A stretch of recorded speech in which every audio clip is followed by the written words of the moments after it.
Ladies and gentlemen, children of all ages, welcome to the second holding court of this evening, the night of popping cherries, as I dubbed in the last stream. Tonight, we have the one, the only, Mr. Mahvel coming in for stream ever. Mr. Marvel here. Mr. Mahvel here. Mr. Mahvel. I love that. We also have Braylon, aka MegaGearsX. What's up, guys? Nothing much. I went ahead and put both your channels in the description so nobody has an excuse not to go to your channels and check y'all's stuff out and check everything out that you guys do. Sweet. Yeah, it's like I'm very thoughtful. I try to be very thoughtful. I can be a cold-hearted son of a bitch at times, but I try to be thoughtful when it counts. So, man. Yeah. So, Mr. Mahvel. Let's go. Okay.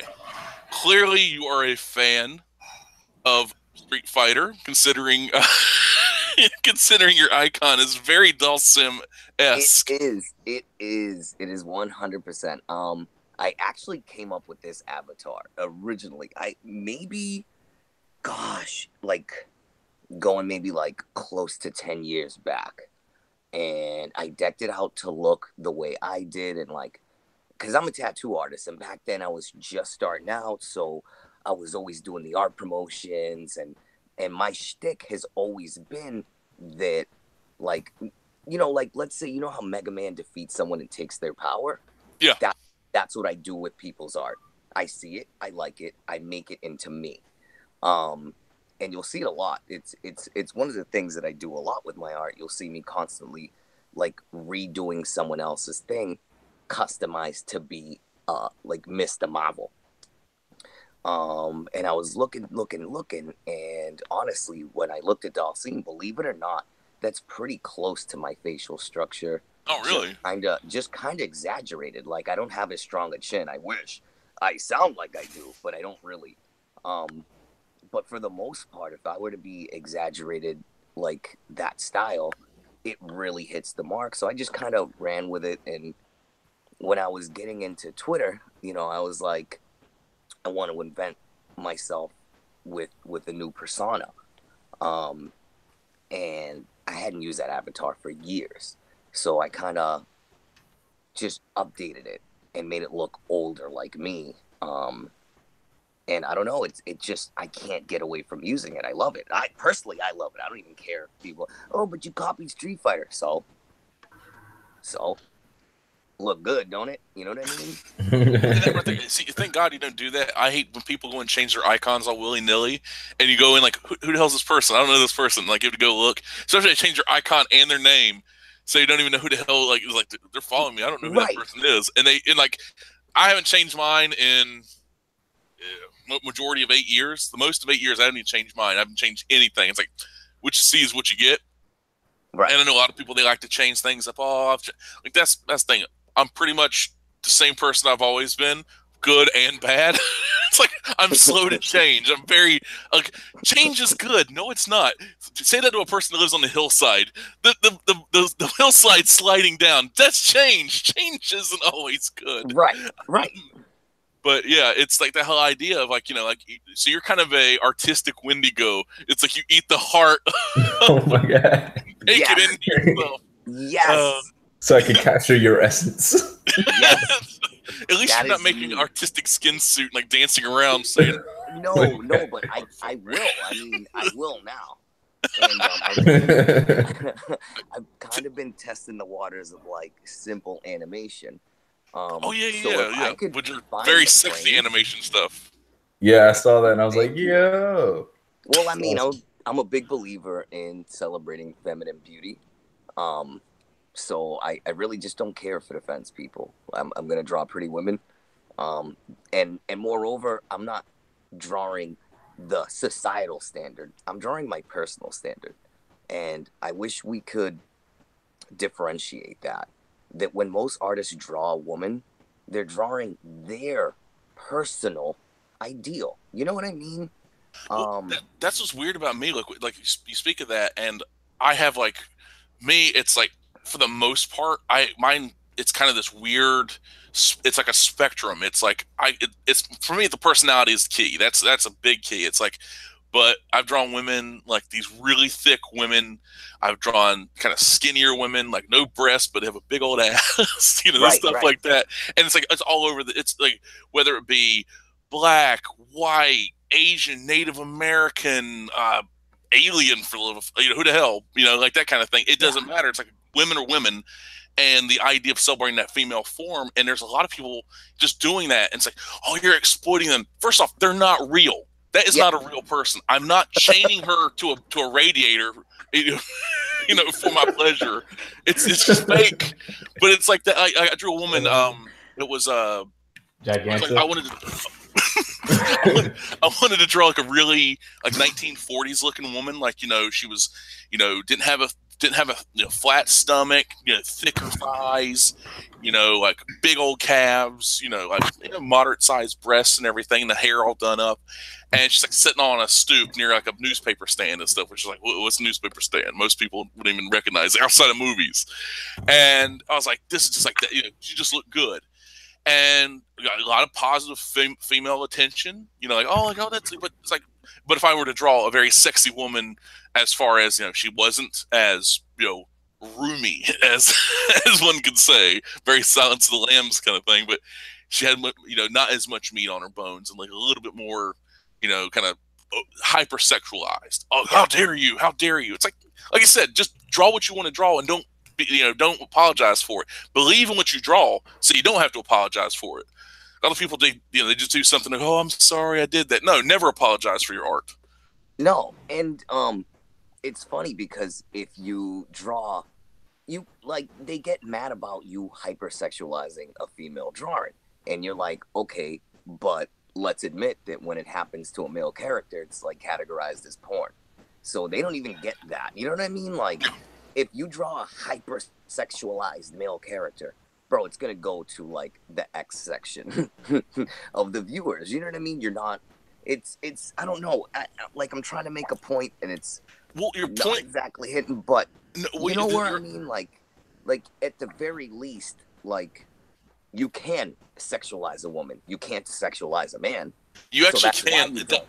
That's the problem. Like there was a time back when I was coming out of my pseudo-communist phase. There was a time in my life where I was basically like one of these. Basically, I did what people consider the SJW.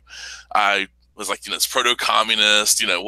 Watching Rachel Maddow and all this and that stuff, like MSNBC. I was basically just like the thing I hate. I was the thing I hate for a while. And then I woke up from like, what the hell am I doing? But I'd still associate with those kind of people until I had a full awakening from it all. It's like kind of the Black Sleep of Kali from Temple of Doom. It's like this Asian boy hit me with a torch and woke my ass up. Larry, I love you. Wake up, Larry, wake up.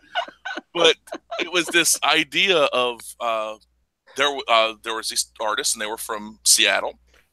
They were two good friends, and they did it. They were friends. I knew of them from a podcast they did, and they had a friend of theirs who had a comic, and the comic was this comic was called Starfighter. The artist is a woman named Hamlet Machine, and it is yaoi. Oh yeah, and it is, but the thing is, there is violence and rape, and it's all men. It's very feminine men. But that right there is celebrated. And Hamlet Machine worked for, like, I believe it was it was either Jim Henson's or no, not Jim Henson's. It was the Muppet Show people worked for the fucking Muppet Show and putting out basically rape porn for the most part. There was like this domination, this kind of stuff, and it was like because it would come up in my timeline because I followed these two artists and they retweeted that stuff because that's the stuff they were into, and it's like supporting a friend as well. It's like. Yeah, so that's okay. That's celebrated. But if I show a woman with a really thin waist, kind of like, that 90s bad girl look, Lady Death, Lady Rawhide, Witchblade. Good stuff. Good yeah, stuff the good there. stuff. Good stuff there. That's looked at as monstrous. But this, because it's not about equality. It's about vengeance. It's like, like I get to have this, you don't get to have, it's like the idea of, so like this is okay, but that isn't. It's kind of bullshit. It's No, utter it is. You know what's funny too is that there's a couple artists I'm following on Instagram and on Twitter, right? and I'll see them, and they draw very attractive, women, right? Like, and it's funny because like I almost wanted to do an experiment. I'm like, what if I just post the pictures up and just see how people react? And then when people say, "Oh, you're the male gaze," and it's like, "Oh, actually, it's done by these women artists." Do it. Like what would they? How would they respond? I might do it, man. I think No, I'm really thinking to do it. I would say do it. I would definitely say do it. It's like, in Indie Dave Comics comments, you're selling books, sex sells. People forget that there is a commercial aspect to drawing comics. There is, but I counter that with, what about the latest Savage Dragon stuff where it's basically porn? Let's not talk about Savage Dragon, man. Yeah, a friend of mine, he was at a little convention with these little mini cons, and he was going through like the 50-cent boxes and all that, finding like he found like Meteor Man #1 and a couple other stuff in there. And he was just going through, and he was like, "Oh, I picked up the Savage Dragon comic." I was like, "Why'd you pick up a Savage Dragon?" It wasn't one of the newer ones. It's like kind of new. It was like about issue 190 something. And I was like, "Man, that's turned to porn, right?" And he's like, "What?" And I sent him some of this, the screen caps of that, and he's like, "What the fuck?" It's disturbing. It's like what they, Yeah, no, it blew my mind too when I found out, because I mean, it had been, because I took a huge break from comics throughout my life, and I mean, the last time I was exposed to Savage Dragon was the cartoon when I was a kid. So, fast forward like 20 years, and someone's telling you it's porn, and you're like, I'm pretty sure I watched that on USA Network. You know what I mean? Like, yep. Like, are you kidding me? Like, they're like, oh no, he's like definitely like fucking like a little Asian girl, and I was like, that's like classy. That's great. Like, oh man. And then the creepy part is just the simple fact that like I was reading some of Eric Larson's run on Spider-Man from the early 90s. So to see like this guy like just, I don't want to say hit this low, but like you could be creating some really cool stuff, man. You have a following if you just stop acting like, a tool on the internet with saying, "Oh, I can't speak for all these creators and image, all this stuff," and just put out quality stuff. And it's crazy because like someone had commented about, I know Larry's tired of me hearing this, but I'm gonna say it anyway. Sean Gordon Murphy will post something up, right? How dare you? He's a cool dude. I just don't care for the comic, but I'm glad he's doing it. But yeah. Oh, it was good. Dude, I got the variant cover. I got the Batgirl variant cover. God. Of course you so did. Amazing. It is so good. The Batgirl and the Mr. Freeze one. Yeah. Oh my God, such a good. Oh my God, Larry. How do you not like that? How do you? Hey, I'm one of those people. I don't watch them. I got at Guardians of the Galaxy. I was watching it, and I was about to walk out the film. If it wasn't for the fact that I paid money for that, and I stayed through it, that movie is the one that broke me from the Marvel stuff. I stopped going to the theaters watching. I had to go watch Age of Ultron because I told a friend before it came out, before Guardians of the Galaxy, we'll get to that. We're going to do that one when it comes out. And I'm like, I don't want to do it. And he's like, come on, kind of guilty, kind of peer pressured me into watching it, even though I didn't want to. And I watched Ant-Man because it was free. And so it was kind of good. Ant-Man wasn't Ant-Man. Ant-Man was Inner Space 2. It was a sequel to the movie, the Dennis Quaid movie Inner Space. It was like, it didn't feel like it was not Ant-Man to me. It's like no, it didn't work. But yeah, it's like, but I just like things people like, and I like Suicide Squad. I can't help it. I like the movie. I've watched it probably at this point like 20 times. Like 20 times. Farley, but it's kind of like that though. I think like with everybody, like dude, I forgot to do it. I gotta call my shop. I'm like, dude, I want the Renee Montoya variant cover for issue number 8. Or it was 7, issue number 7. Have you seen the cover for it? I have not. It's probably so cool. See, that's the thing. Like, I wish it was. I wishes were horses and all that stuff. But I'm glad he's doing his thing. He's like, that's when Sean Gordon Murphy is one of these people. He is a writer and an artist, and I love that. I like writer artist teams, but I'd rather have a writer artist on a book. This a pure, unadulterated vision on the page. Just I didn't care for that vision, but that's fine. But with what DC's doing, like what Marvel's doing, especially like DC, like they're embracing like those Frank Cho variant covers for Harley Quinn. Man, he kills it. He's doing a sketchbook, right? It's a ballpoint pen sketches. Yep. Yeah, he was working on getting that stuff. I know he's like he was saying on Facebook that he was a little bit behind schedule on some of the stuff. I was like, I don't know what he's doing. It's like he's like, oh, I got 4 things to do, and it's like, damn, dude, you might want to manage your time a little bit better. He's doing a lot. He's doing all those variant covers. He's doing, and it's funny because you'll see the ballpoint sketches, and like he'll tell you, like, because I don't know if y'all know, he got like a spider bite or whatever. His hand was like kind of jacked up, and I saw that. It was his drawing hand, right? So he got slowed down, and he's like, okay, 6 hours, another 7 hours to go on this ballpoint, sketch. I'm like, dude.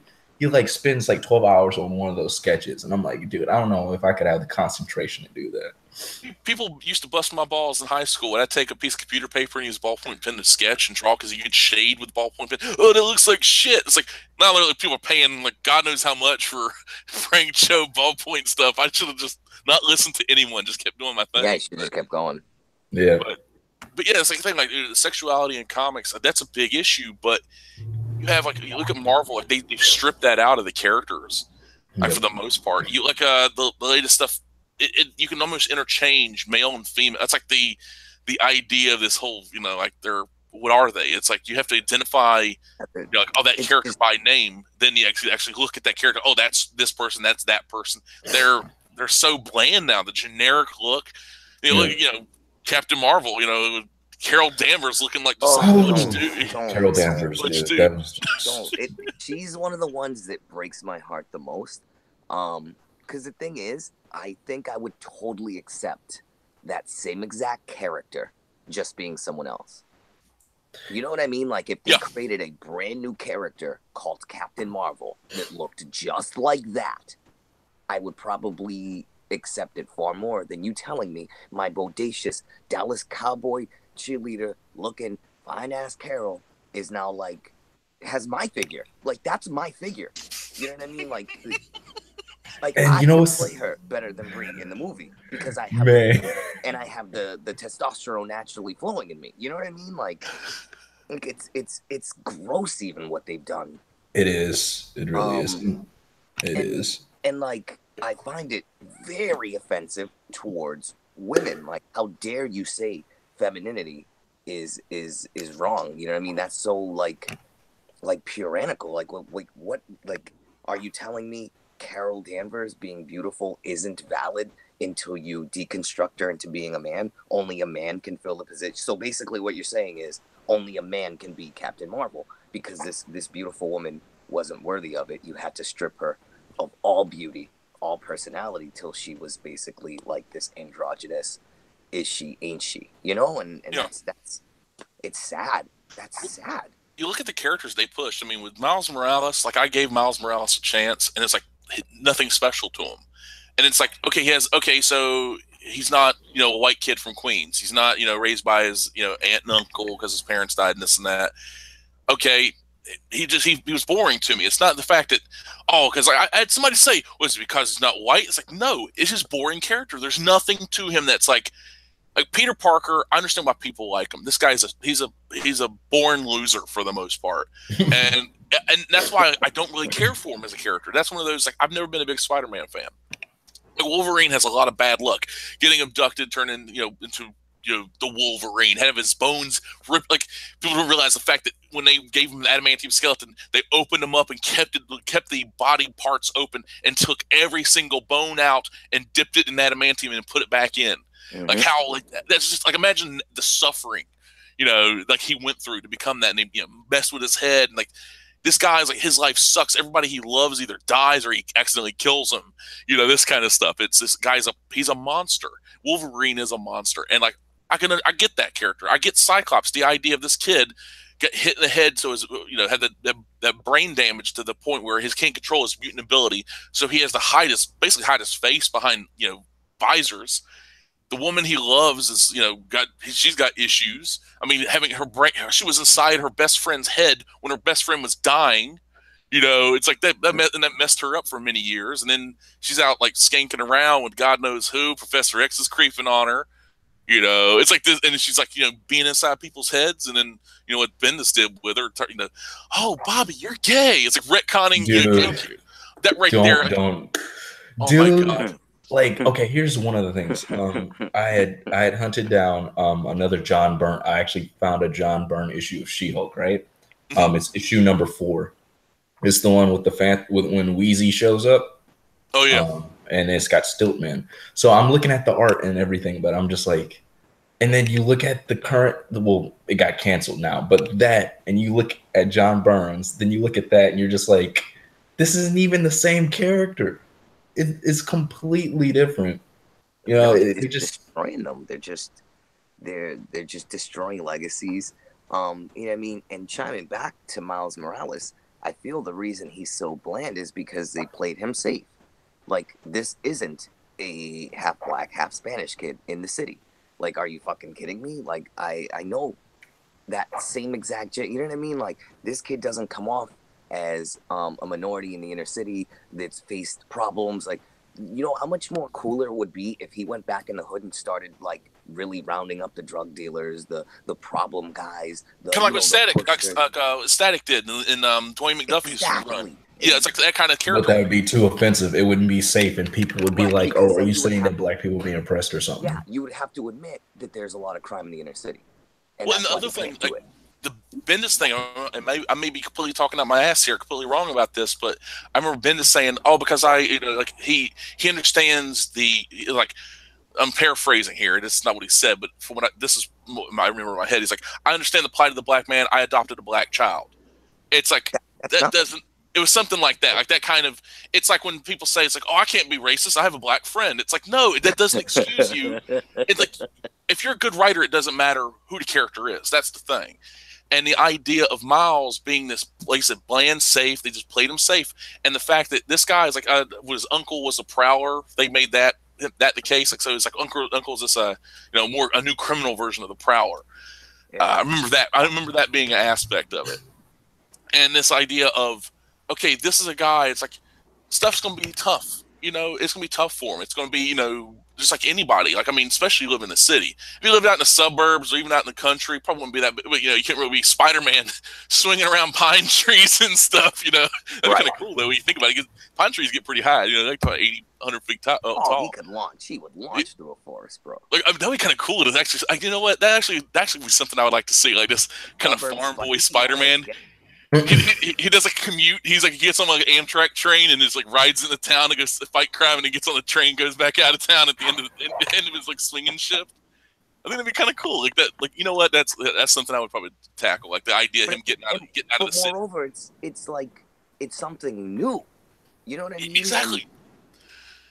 And that's what I feel is becoming the blandest of almost all entertainment. Movies, comic books, video games. They won't let things go. You know what I mean? I think the biggest thing that led to something like Star Wars failing was the fact they insisted on tying it to the Skywalker opus. Stop.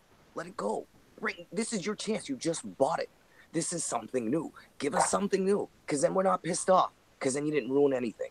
Because it's a new, you know what I mean? You can justify it anyway. If you told me that this was set 500 years later and now the Force has evolved and that's why you could do the superhero stuff, I'd be like, wow, they're using their imagination.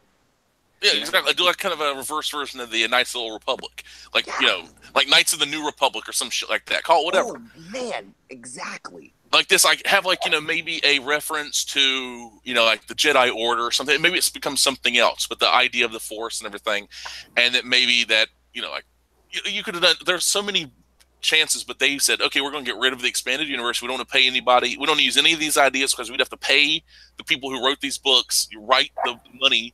That's why, like, Marvel owns Malibu Comics. They bought Malibu for their printing techniques, their color printing for the comics. Malibu had the Ultra Force. They had Men in Black. Now, Men in Black, even though it's created by Lowell Cunningham, basically when he had Men in Black, which was basically Miami Vice meets Aliens. That's what the original comics were. But that was tied in with Aircell Entertainment. Aircell put comics out, and then Aircell was bought by that's AIRCEL, was bought by Malibu. Malibu eventually bought by Marvel, and then that's why you don't see any of the Ultra Force characters. That's why you don't see Nightman or any of those characters show up, or the Men in Black comics. Now they put out that Men in Black comic like one issue around the time of the first movie, but you don't see any Men in Black comics because they would have to pay out the nose because those contracts back then you had to pay a ton of royalties. Marvel is cheap as fuck. They don't care about these kind of they don't pay out money. That's why if you want to Van Sciver and a lot of these other people have said, you want to work for a company, work for DC, you create a character and it shows up in a Lego game or something, you'll be making bank. You could buy a boat for what you this character, that kind of stuff. Marvel, Jim Starlin got fucked over. I know people are loving the Thanos by Donny Cates, but the only reason that Thanos book exists is because the creator, Jim Starlin, I don't really like Thanos that much, but got fucked over. And that's sad. Yeah. Which that's just how they don't care. And he created Drax, he created Gamora, Thanos, all these characters. He gets nothing. He got more money for creating KG Beast showing up in Arrow and Dawn of Justice. I mean, that's sad. KGB, you wouldn't even know he was in Dawn of Justice if you wouldn't Anatoly, whatever Kazniev or whatever his name is, and that's his the KGB alias is, that's his real name. But that's how these industries do, though. Like you were saying, they don't have any. They the Last Jedi was to me the message from that, none of this matters. This doesn't matter. No. It doesn't matter. It didn't. They basically say that. They say just let it die. They say that in the movie. Just let it die. Bury it. Yeah, no. He's just let it die. Throw it away. I don't want it. And that's it. That's what ruined that movie. But I mean, at the core, they could have done whatever they wanted had they expanded their own universe. You know what I mean? You don't have to use the existing expanded universe, but you now get to branch away from this because you own it. You can make whatever story you want. You know what I mean? You don't even have to follow a Jedi. You know what would have been cool? A Star Wars where the main character wasn't a Jedi. They did that. It was Rogue One, and it was boring as fuck.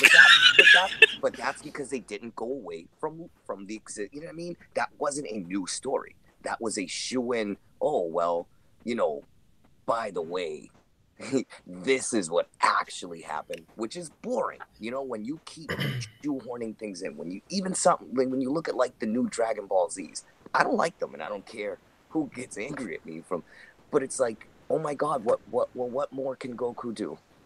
Oh, let me guess. Somebody came along that put him to shame, so he's gonna spend the next couple weeks just being better and beating him that. Okay, they're not being original. They're not creating new stories. They're trying to retell the same one over and over again. And if they can't, they're just writing footnotes on the edge of a composition notebook. That's what Rogue One was. A footnote. The originality of A New Hope. You know what I mean? It was just the footnote. Oh, by the way, these are the people that died.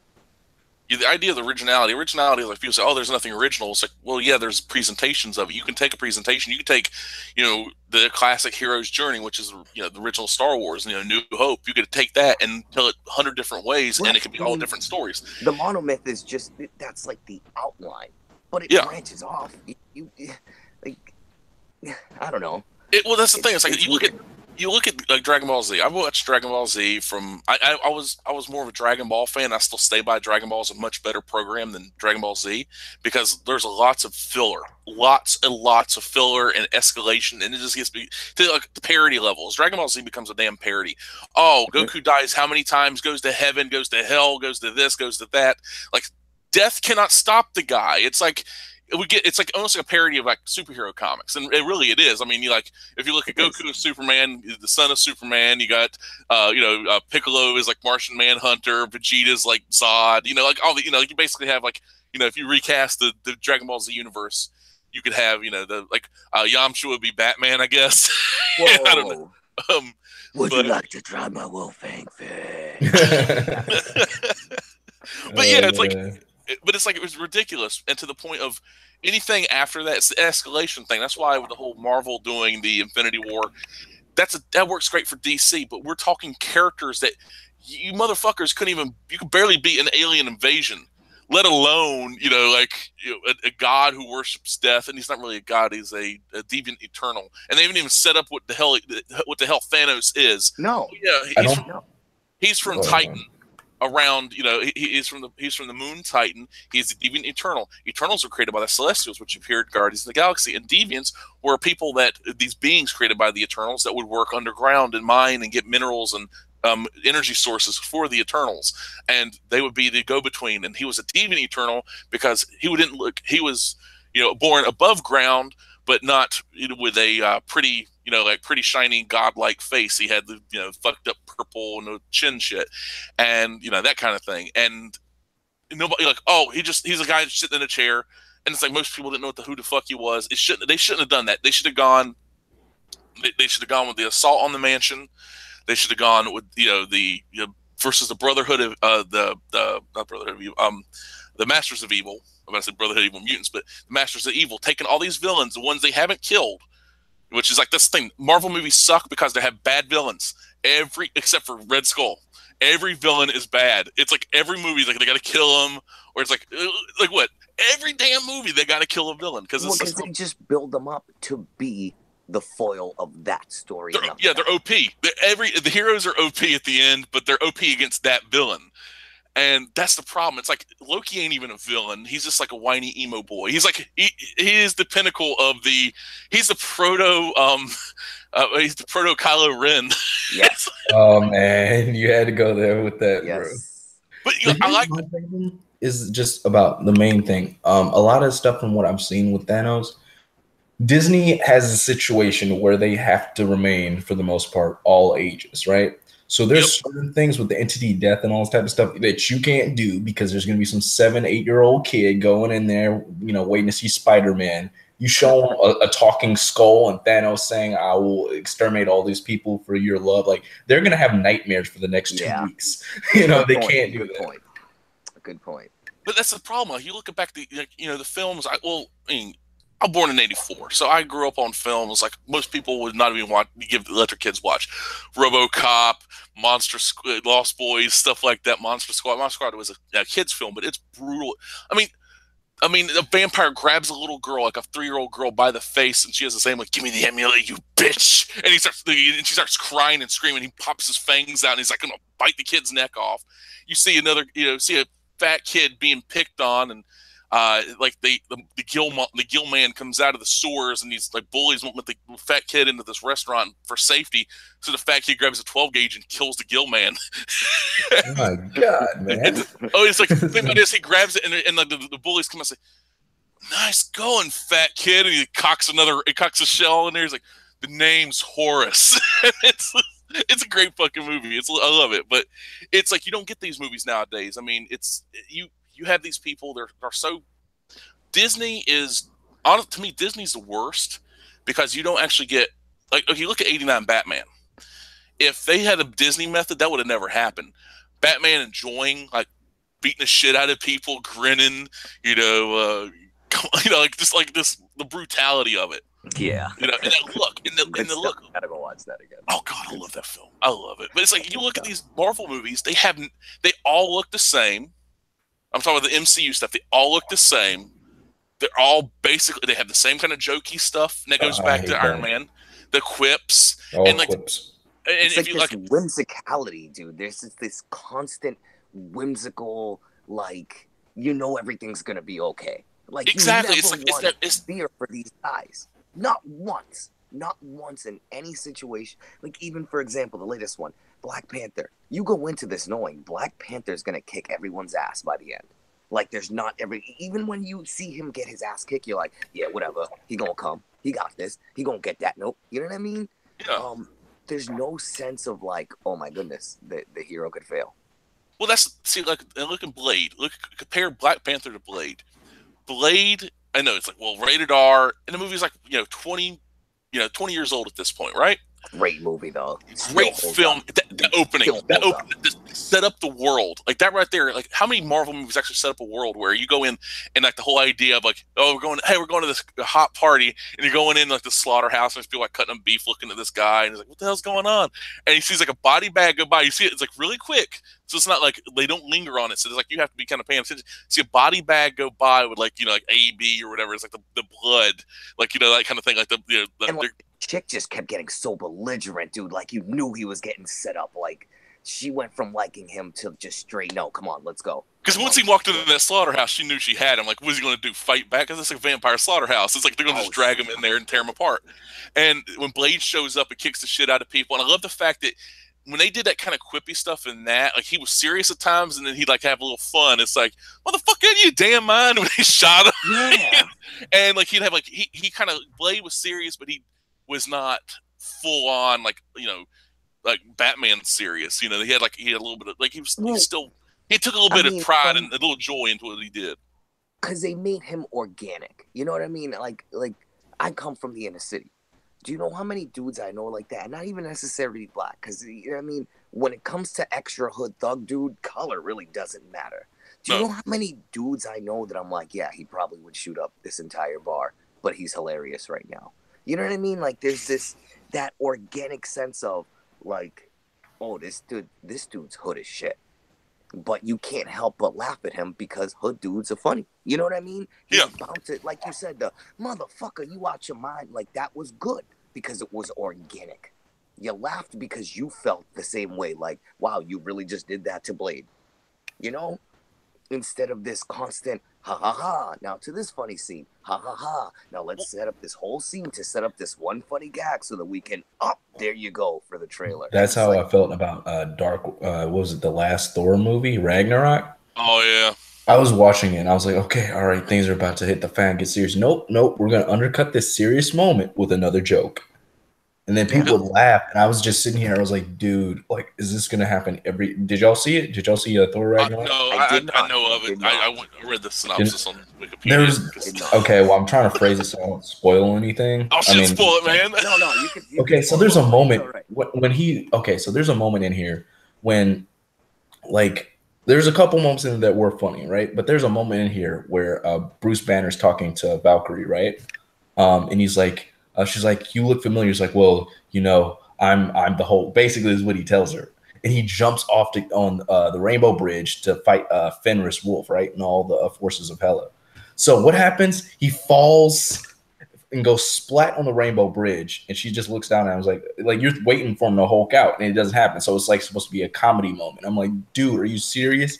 Like you know what's the name of the place? Asgard or whatever is getting destroyed. Right, and they're gonna take the time, crack another joke, or he'll take a moment when he's talking to you know, Bruce Banner. He's like, okay, so my sister's coming to take over the kingdom. He's like, man, that's a family squabble. I don't need, like, they try to make these jokes in these moments that are supposed to be serious, where you're like, Thor might be screwed, man. Hela is just taking everybody out, but no, they undercut every serious moment just to make a joke. There's like a scene in there that was just building up to tell another joke. And I was like, this is the type of stuff that just gets on my nerves with Marvel movies. And I'm pretty sure that's going to happen in Infinity War. I really hope not. But at this point, Disney does the joke formula for every single movie. Everything. Look at the animated stuff, too. The same thing in their animated movies. I mean, you can't let a serious moment go. It was like Tron Legacy, it wasn't that bad because they kind of kept hands off for the most part. But like all their rest of their films, for the most part, have that jokey. We gotta keep it lighthearted and keep it fun. It's like, you know, like be dark and mysterious and fucked up at times. I mean, you can do that, but not. They just want the happy world. They want the happy world now, where everybody's happy and everything's okay and hunky dory, and there's no worries because everybody's okay, guy. Because we're gonna be so fine through this, and it's like, oh, come on, man, you just made everything boring. Like everything. You know, it's safe. We're sterilized. We live in a bubble. Like everybody's in bubble wrap now. You don't want to get anyone's fifis all tied in the knots of their thongs. You know what I mean? And the blandness is just it's spreading out. And like I said earlier, throughout all entertainment at this point, it's such a bad infection of just this bland, even music. Like I don't Like I was really big into hip hop all my whole life. Obviously, I don't listen to any of the crap now, but it's like I can't differentiate voices. I can't differentiate, like specific styles. When I was younger, you knew every rapper's style by heart. Like you knew when suddenly your favorite rapper out of nowhere jumped on a new song and you were like, yo, because the flow came through. But now everything's this generic, bland, everyone can do it style. And it's, I don't know, it's overproduced. That's the biggest thing. It's overproduced. You look at these albums; they come out. It doesn't matter if you're hip hop, rap, definitely pop, country. What they call rock music nowadays. All of it's overproduced. There's like so many people writing the stuff. It's like same producers, same writers. It's like look at all this Beyonce and the rest of the top pop artists, and they're all like the same songwriters for them and every other song. Mm-hmm. And you just have this. It's the blandness and like that same old. And that's why when it comes out of when these movies or comics coming out of nowhere, like same thing with music, like to get those like people that just kind of like the indie crowd. I'll go and seek that stuff out and give that stuff a shot more than I would, the overly produced, studio driven stuff. Like, I mean, like who listens to radio? I listen to the radio occasionally, but like there's the stations I listen to are like these old, like they play like 50s, 60s, and 70s music and shit. It's like you go from Del Shannon, Runaway to some Beatles, some Buffalo Springfield, some disco and shit like that.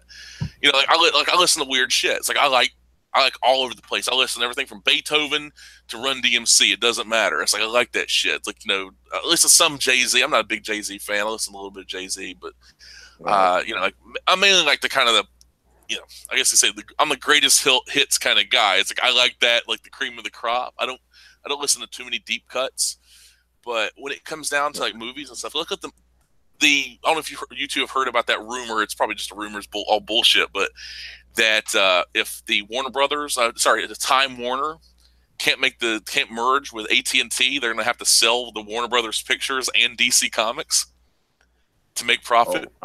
No. And if that happens, who's the person going to buy. They've just bought everything else. Yeah. So imagine Disney, the company who has kept on pushing back the copyright. Don't say that. Please don't say this. This is making me nervous, man. No, this ain't a guarantee, but imagine them owning everything. They own RoboCop, because RoboCop is actually from MGM. MGM got bought out by Fox, so Fox is now Disney. So they'll own RoboCop, Aliens, Predator, and if they get this whole this Warner Brothers thing, they'll own Freddy Krueger, because that's a part of New Line, which is part of Warner Brothers. No. Freddy Krueger, Jason Voorhees, not Hellraiser, because that's Dimension, but they'll own like all the DC characters. So every it's like fanfiction.net came to life and it renamed itself Disney. Time for me to buy all my 90s X-Men comics, buy everything. Buy everything, because you know what's going to happen? They're just going to run, because if they own everything, because eventually, like you look at the movie studios, that with the quality content they're putting out, it's usually the Fast and the Furious, Transformers, Disney stuff. It is generic, lowest common denominators, friendly, it ain't push. Like Fox, before this whole merger thing, they said, okay, Deadpool, we'll give you $50 million budget, like $600 million. Logan, we'll give you $50 million, make a R-rated, Western with Wolverine. Did it, kicked ass, actually had a great look to it. I got both the Blu-ray that had the black and white edition, the noir edition. Looks fucking great. Looks like an old. If it wasn't for the fact that the language and the gore, it would actually look like an old Western. Like I said, as a look to it, it's great. And they said, hey, let's do New Mutants. About $50 million, a mutant horror film. That ain't gonna happen under Disney. Disney's like, no, we can make that. It got pushed off, didn't it? It was supposed to come out this year, and they pushed it back to next year. Disney bought it. Do you think? No, actually, they said they did a screening and it went well, but they want to put more horror into it, so they're adding more. Which that could go either way. When I heard that, I'm like, oh, they're gonna add more jump scares or bullshit. Like your what do you call what is it that like Paranormal Activity kind of shit. Oh, like hidden camera, like that kind of shaky cam stuff. Or like the jump scares, like that's what I'm thinking, like that kind of thing. It's like, no, I hate that horror shit. That's like one of my favorite horror That's films. not real horror. That's not horror. That's like shock. I call That's that more shock. like Yeah, shock exactly. That's genre. not. That's not horror. Like, you're not really scared. They exploited your natural reaction to go when something jumps at you. Like, that's not, like that when you were kids and you were like and someone jumped. They're like, you're scared. Well, nah, I wasn't, dude. You like jumped out of nowhere at me, and It's like that. It's like the old video, the old first YouTube video. They got one of the first YouTube videos where the guy's in the trash can, jumps up behind another guy, he gets punched right in the face. Dude just lights his face. Dude. He just lights him up, bro. It jumps him right back in the trash. But it's like if they were doing like one of my favorite horror movies is Serpent in the Rainbow, the Wes Craven movie. You've seen that one, right?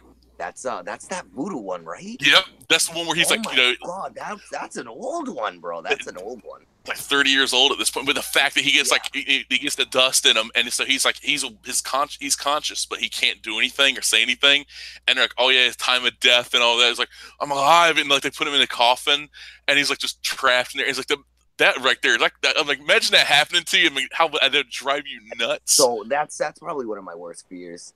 Getting buried alive. I think that's probably like just the one way I really don't want to have to go out. Like. That's just so odd. Just even thinking about it, it's just giving me like the willies. Let's not think about it then. But like that kind of horror like that, that's fine. Ooh, but did you see what's the People Under the Stairs? That one's almost like a parody of horror in a way, because it's like it's so ridiculous. Good, but it was. It's creepy. It's more creepy than like I like. It had that cringe, just But one of my favorite horror movies. It's not really even horror, but it's like horrific elements. It's the kind of sequel / prequel to Twin Peaks, Fire Walk with Me, and it's about these. And all the characters they're supposed to be teenagers, so it's like makes it like they're high school kids and everything. So it's like that makes it even more fucked up. And like this girl, there is she's being like assaulted almost like like not every night, but by this entity, this being, and then eventually she finds out it's actually her father who's possessed by this basically demon, and it gets really fucked up, and it's a fucked up movie. It's really disturbing, and it's got this like weird imagery, and there's like some bits of like kind of dark comedy, the best way I could describe it. But it's really anything pretty much by David Lynch is almost a horror film in itself, because it's like really strange, weird. It's like a nightmare on film. Right. And I like that kind of stuff, but you won't get that from Marvel. You won't get that from like DC. For as much as people hated Man of Steel, I loved it, because it's like they took that and said, okay, we're going to be somewhat realistic with a guy who had an alien from Krypton. We're going to be somewhat, and I loved it. Loved that movie. I don't know what people were mad about. I loved that movie. And the biggest complaint is the whole Jonathan Kent thing, the letting the kids die, and like why did Clark let his father die? He could just super speed it out there. It's like two things.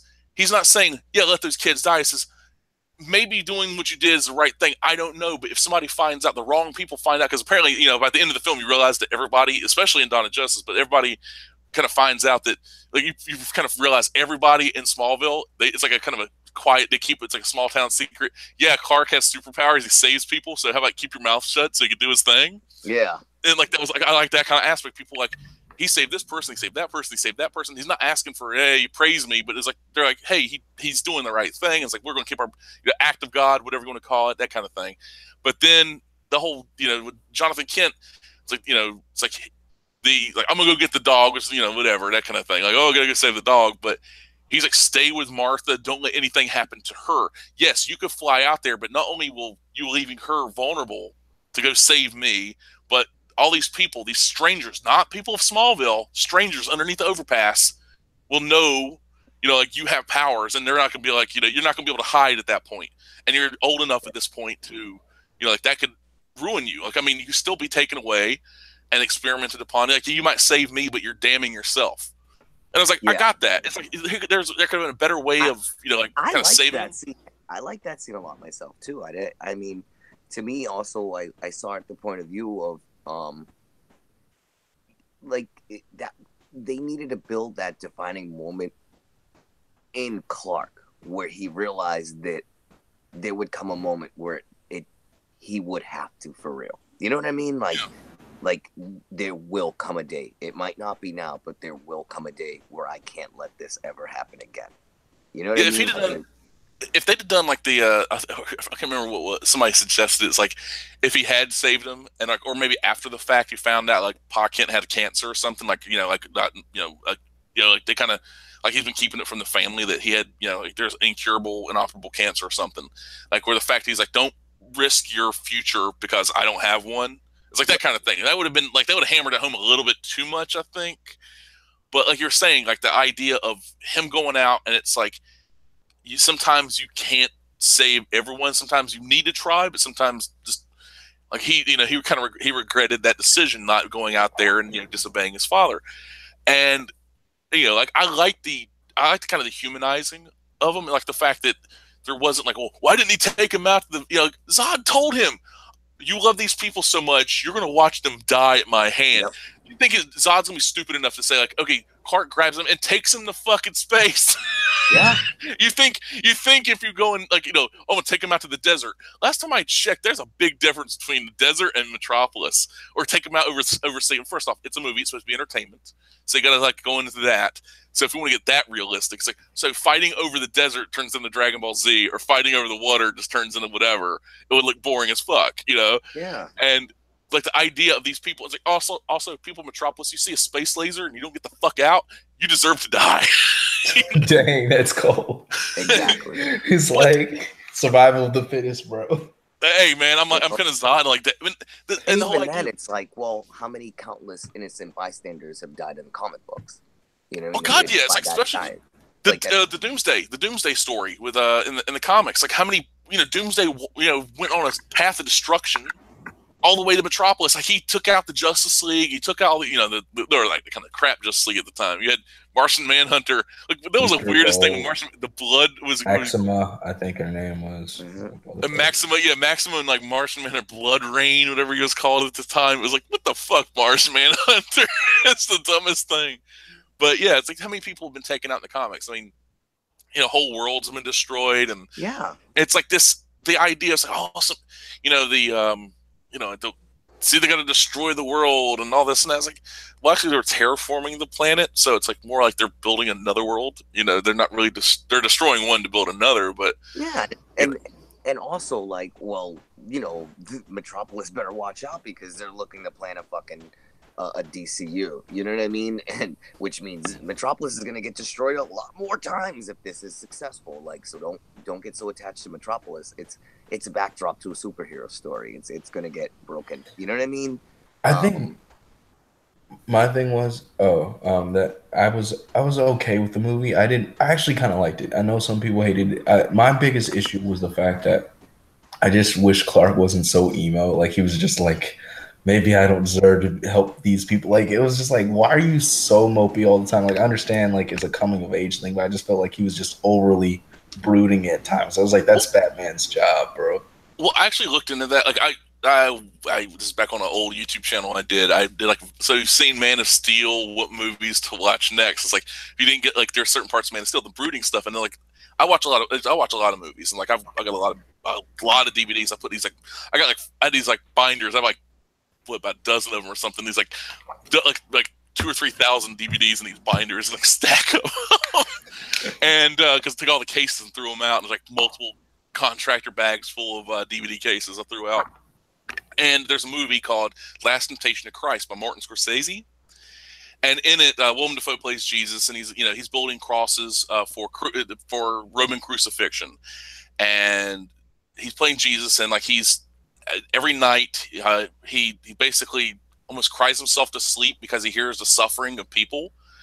And I'm thinking, imagine, okay, they already established, like, okay, the Clark, he can tune some stuff out, but you got to think he can't tune it out all the time. Like they showed, his powers, like and that teacher at school, like, okay, clearly this kid's having an episode.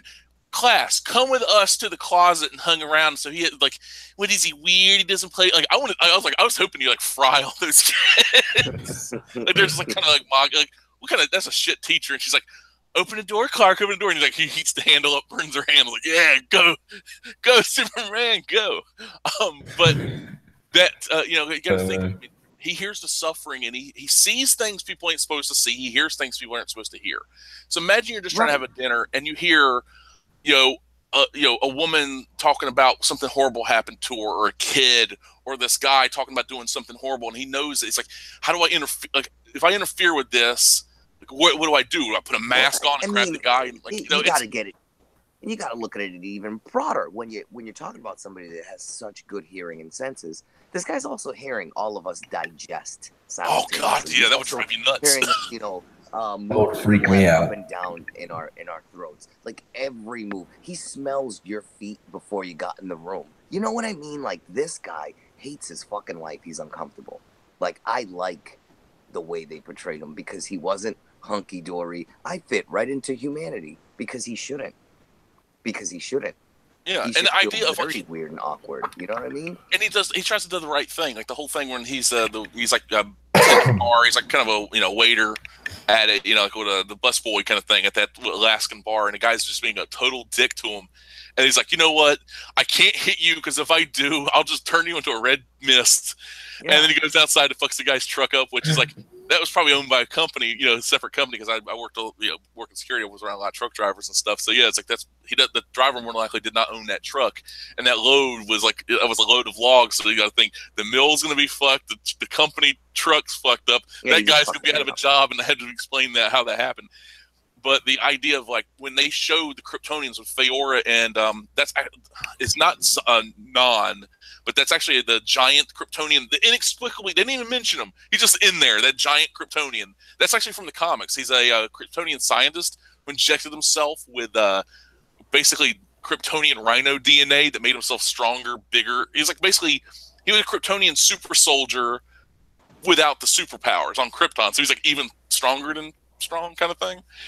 And when they go after those A-10 Warthogs, and he pops the canopy open and then busts the pilot into a red paste, and it gets sucked into the intake of the Warthog.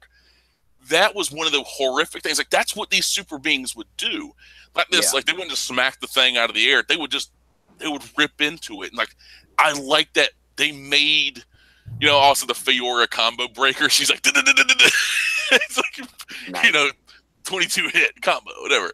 I mean, it's great. It was great stuff. And like that idea of, these are soldiers. They were bred to be soldiers. Their job is to protect Krypton. So protecting Krypton means making a new Krypton at any cost. They don't care about humanity. They care about Krypton. And that's why they were doing the whole, the revolution, because of the planet's being destroyed. The people won't do anything about it, so we will. Politicians won't. So it's like, that's the problem. Breeding that into somebody, the fact that they can't change who they are. They are that, good or bad. Right. I only have one focus. I'm never going to end. I'm never going to stop. So you're going to have to kill me. So exactly. And it wasn't like he's like not taking joy in it. It's like, this is the last touch of his his planet, his home people, and the fact that he's having to do this because of Zod. Zod is a remnant of the old world, of a dead world now, and it was like, this is good. It was just well done. I still had a little bit of issues here and there, but it's like I've watched the movie tons of times. I mean, I love it, but I look at the Marvel movies, and outside of Iron Man, I'm talking about the MCU stuff, but outside of Iron Man, I've watched that. But even Iron Man, it's like, it's just, like the Robert Downey, like when Robert Downey Jr. is like, okay, you see Iron Man, you see Iron Man 2, you've seen pretty much every Robert Downey Jr. performance in Marvel Cinematic Universe. It's basically the same. It's the same, performance. Just, yes, jokey stuff here and there. Oh, no gang signs. Oh, this, that. But yeah, we get it. And then that lame fight with Ironmonger. It was just like, oh, Iron Man versus a bigger Iron Man. It was just, who cares? That's the formula. Watch our hero fight opposite hero that's exactly like them, but tougher. Like, that's just pretty much it. I mean, that's what they've been doing for the last few Marvel movies, pretty much. It's just a carbon copy. Black Panther versus evil Black Panther. Sorry, orange Black Panther versus purple Black Panther. Ant-Man, Gold Jacket versus Ant-Man versus much. random gold cheetah. Because that's what he had, like gold cheetah. Actually, I liked his suit. Let me not talk shit. I'm hood. I like that suit. I was like, yeah, that's clean as shit right there. I was like, that's the suit I probably would have picked just because I'm hood. but it, and which I laughed and I commented to my buddy. I was like, "Oh, bro, that's why he wanted it." You know what I mean? They needed to give it. They needed to save it for the end because it made more sense for Killmonger to have it because he had the American black mentality. You know what I mean? He wasn't African. He was African American, so therefore he came, you know, like always with the stereotype of it has to be in a hip hop sort of thing, which I'm starting to feel is like. I can take Michael B. Jordan serious as a villain though. That's my problem. It's like when I first saw, I was like, yeah, as a hero, sure, as maybe like kind of a schemer kind of guy, but as like a straight up villain, like as jacked as he can be, it's like I can't take him serious. It's like he doesn't look like. I mean, like I don't know if I would describe him as a villain because I didn't feel him being a villain more antagonist. Like, yeah, it's more like Machiavellian. You know what I mean? It was on a broader scale. That was literally, you know, royalty's family coming to fight for the throne. He wasn't really a villain in my eyes. He was the opposing noble. That's what at least that's how I walked away with. Like I couldn't say Killmonger was a villain because in all actuality, he was more the hero of the story. You know, he had the hero's path. He overcame adversity. You know what I mean? This guy fought really hard to get from orphan and, you know, South Central to basically king of, even if it was for one day, he succeeded in being king of, like, you know, a futuristic utopia hidden from the world. Killmonger was the bigger joy for me of the movie. That I think that's why I liked him so much. I just recognize more of him being the hero of the story from a certain point of view. Like I kind of rooted for him at certain points too. You know what I mean? Like there were certain points where I was like, yeah, son, let him know. You know what I mean? But like I said, I wouldn't categorize him really, in my opinion, as a villain. I would say if they were trying to make him the villain, they failed. Well, it's like the antagonist probably fits much better. The antagonist to you know, T'Challa being the protagonist. But when it comes down to like that right there, Black Panther. I've not read that many Black Panther comics. Some of the Christopher Priest stuff, of course. I read the old school Jack Kirby stuff, Fantastic Four. And as a supporting character, he works as working alongside a team when he's outside of Wakanda, like him working on like say Avengers and stuff. He works. He's basically Batman with pretty much just Batman without the cape. He's had capes previously, but they're the royalty, and they've done that where they've taken royalty away from him. They made him like Black Panther, Man Without Fear. He was like running around as Daredevil for a while in the comics, and basically like patrolling Hell's Kitchen, which is dumb as fuck. It was just a boring story. And that sounds like a really bad comic. It probably got canceled. I'm assuming. It was actually during the Daredevil run. It was like it was kind of one of those like, oh my god, Black Panther's taken over for a while, and it was just like, okay, whatever. It was just boring. They used to do that. They used to like to do that a lot. Just randomly be like, oh, so this hero's taking over the responsibilities, and they'd be like, but why? Yeah, they'll shove a character in another person's book, and it just feels like what they did. What seems like what they did with that Venom recently in the X-Men. They just put Venom in there. God, don't even bring that up. All the X-Men books are trash, dude. I tried to give X-Men Red a chance. I was like, maybe this will be the one. Maybe. Nah, dude, it is awful, man. I think Marvel's just about done, bro. I keep saying it. They'll stay around. Like that's the thing. Like they're as creatively, they're done. They've been done for a long time. They'll stay around because they're not going to go anywhere. They'll still put stuff out. But as far as people giving them a chance, they're done. I mean, I don't see. It's as much positivity as like I was talking to that Comic Awesome early in the week, last week or Monday. Last Monday, and we're talking about it's like kind of being positive about the new upcoming Marvel stuff. It's like, I mean, no, like Gail Simone on Domino. Who gives a fuck? She's not a decent person. Her writing is mediocre at best. It's like her best known stuff was Secret Six, and that was almost 10 years ago now, if not more. I mean, that's like her stuff has been very mediocre, right. And what's gonna make it even worse is it's just gonna be laced with her opinions. Oh yeah, well, that's the thing. She's got that. When she reaches about 100,000 people per limit, like she's got 100,000 people on Twitter, which doesn't sound like a bunch, but if say you take 5% of those people, that's 5,000 people. So you got that 5,000 people that are diehards. They'll buy your shit no matter what. 5,000 is a pretty good amount of people to buy your shit, and they'll buy it whatever they'll do. If there's a Kickstarter, they'll buy that. Oh, she has a PayPal, Patreon, they'll give that because these creators, a lot of these bigger name creators, are getting these paid. What is a lot of these smaller independent people. I was turned on to it back in 2012, and I said no, I don't feel like owing people anything. That's one reason I never did Patreon. But it's like I don't like the fact that I have to owe somebody something, or I have to do something from them. That's what's keeping me from them. I do PayPal. I would do PayPal, like a PayPal donate button or something. You want to do like one-time donation, this, that, or whatever. Pay me for a service, fine, but don't pay me. Like I don't feel like, oh, you have an obligation to do this, do that. But with Gail Simone and the rest of this stuff, it's like who gives a fuck. But with Black Panther, he has no villains. He had Claw and Killmonger, and that's really all he has. At the end of the day, you'd have to import villains from some other character. Captain America has some pretty good villains at times. Like some he has, Red Skull, Winter Soldier, where they kind of made him, they turned him and everything. That was for a brief time. That was really brief. Kind of they woke him up from that dream, and like the programming. I mean, and you have MODOK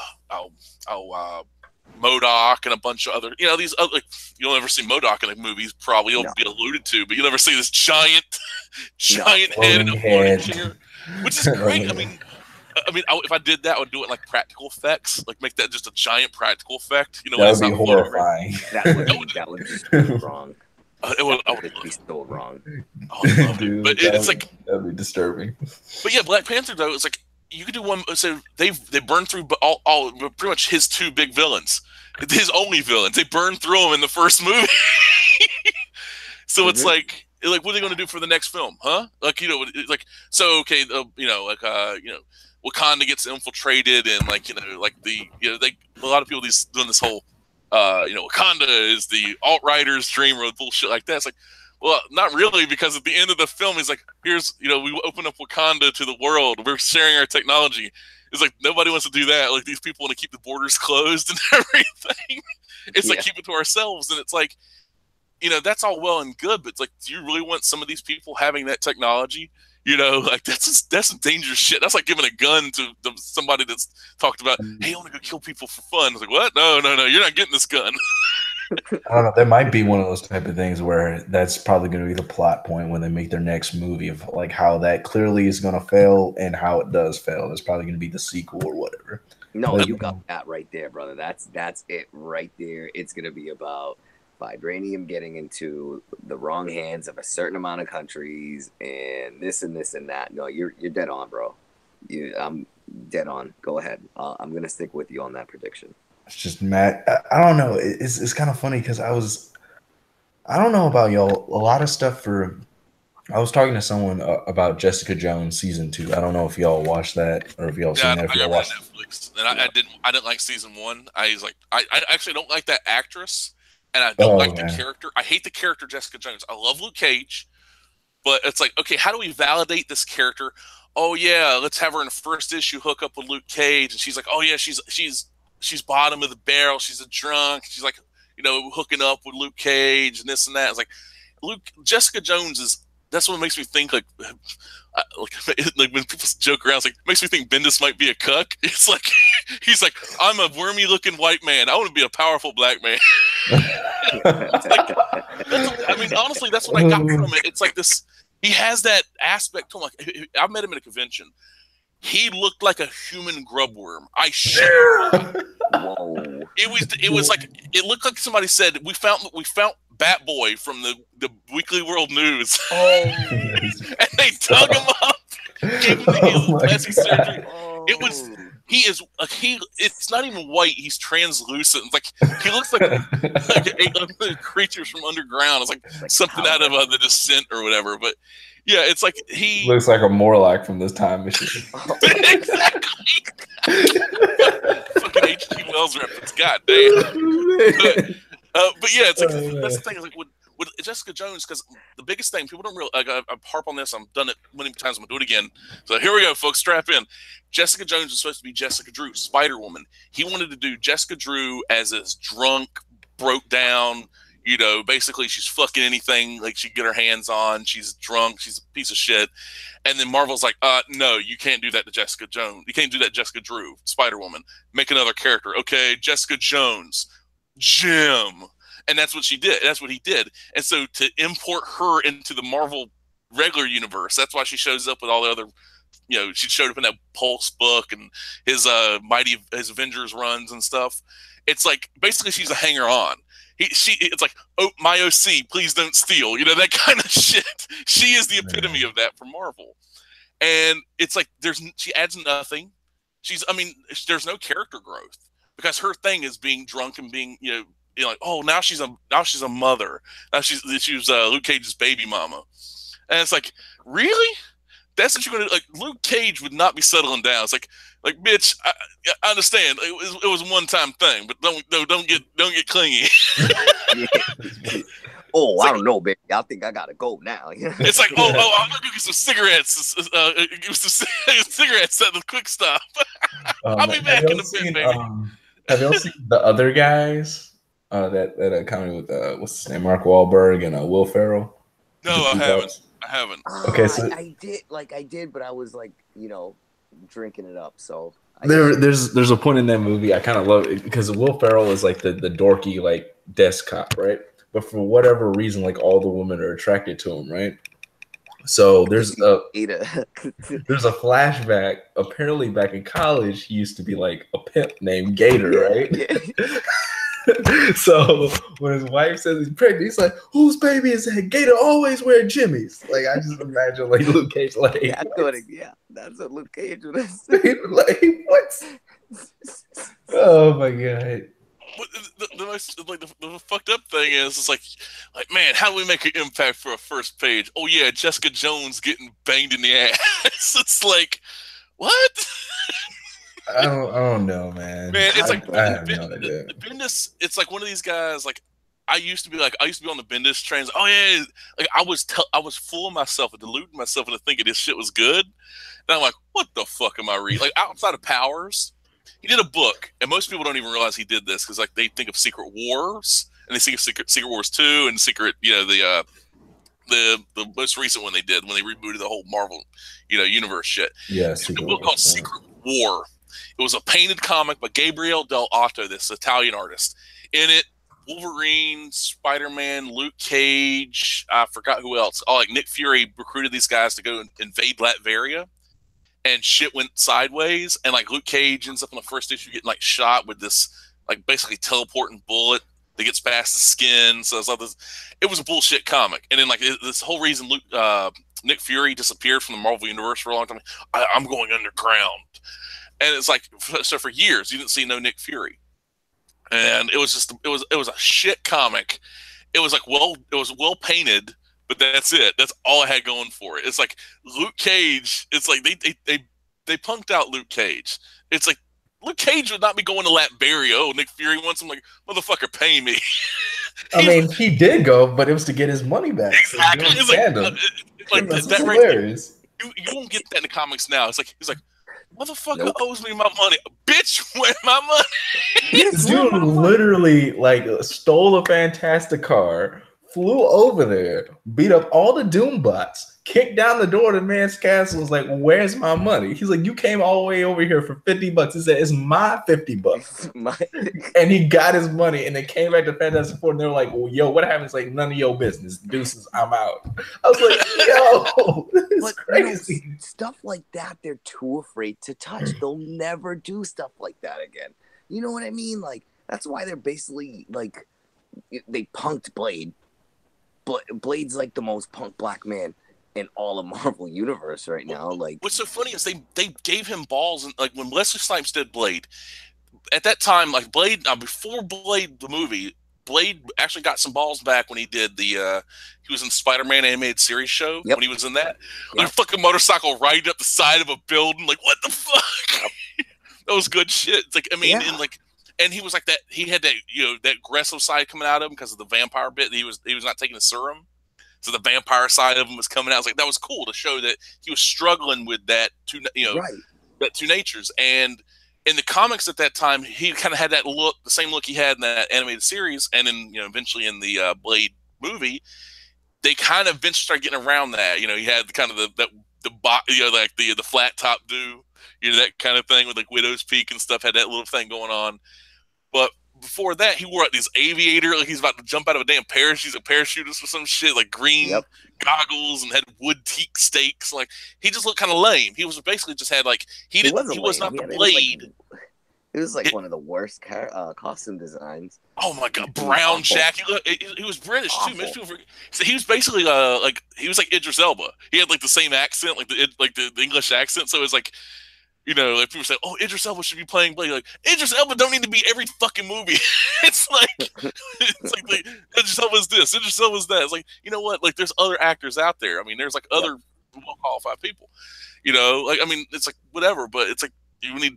But with that aspect of Blade, they made him this bad. Like Wesley and the animated series made him badass too. But they wanted to do that Daughter of Blade comic, basically like Buffy, which Blade's half. He's a we'll go Dampier or whatever. Half. He's vampire, but the human. All the strengths, none of the weaknesses, but except the bloodlust. The Daywalker. But then they wanted to do like a Blade's daughter, like a character it's that. So like that right there, they want to be progressive, quote unquote, but it's like, okay, we're gonna give Blade a daughter where we've never said that he's had kids. So he has his daughter that he's never like associated with, that we've retconned him daughter. Same thing like what they've done with that Pacific Rim 2. It's like, oh yeah, the whole reason Stacker with Pentecost, the Idris Elba character, he's like, oh yeah, he's basically raised Mako that is like as a surrogate daughter because he never had kids. Like they basically, they didn't say it outright, but you kind of got that from it. Oh no, he had a son. He was never around. Like what the fuck? It's like these people don't realize the fact is like you want to be all like progressive and this and that. It's like you're basically saying like there is a issue with parentage in the Black community. It's like what the fuck's wrong with you people? It's like that. It's like okay, also that's all you put that in media. Yeah, sure, that's fine. What the fuck?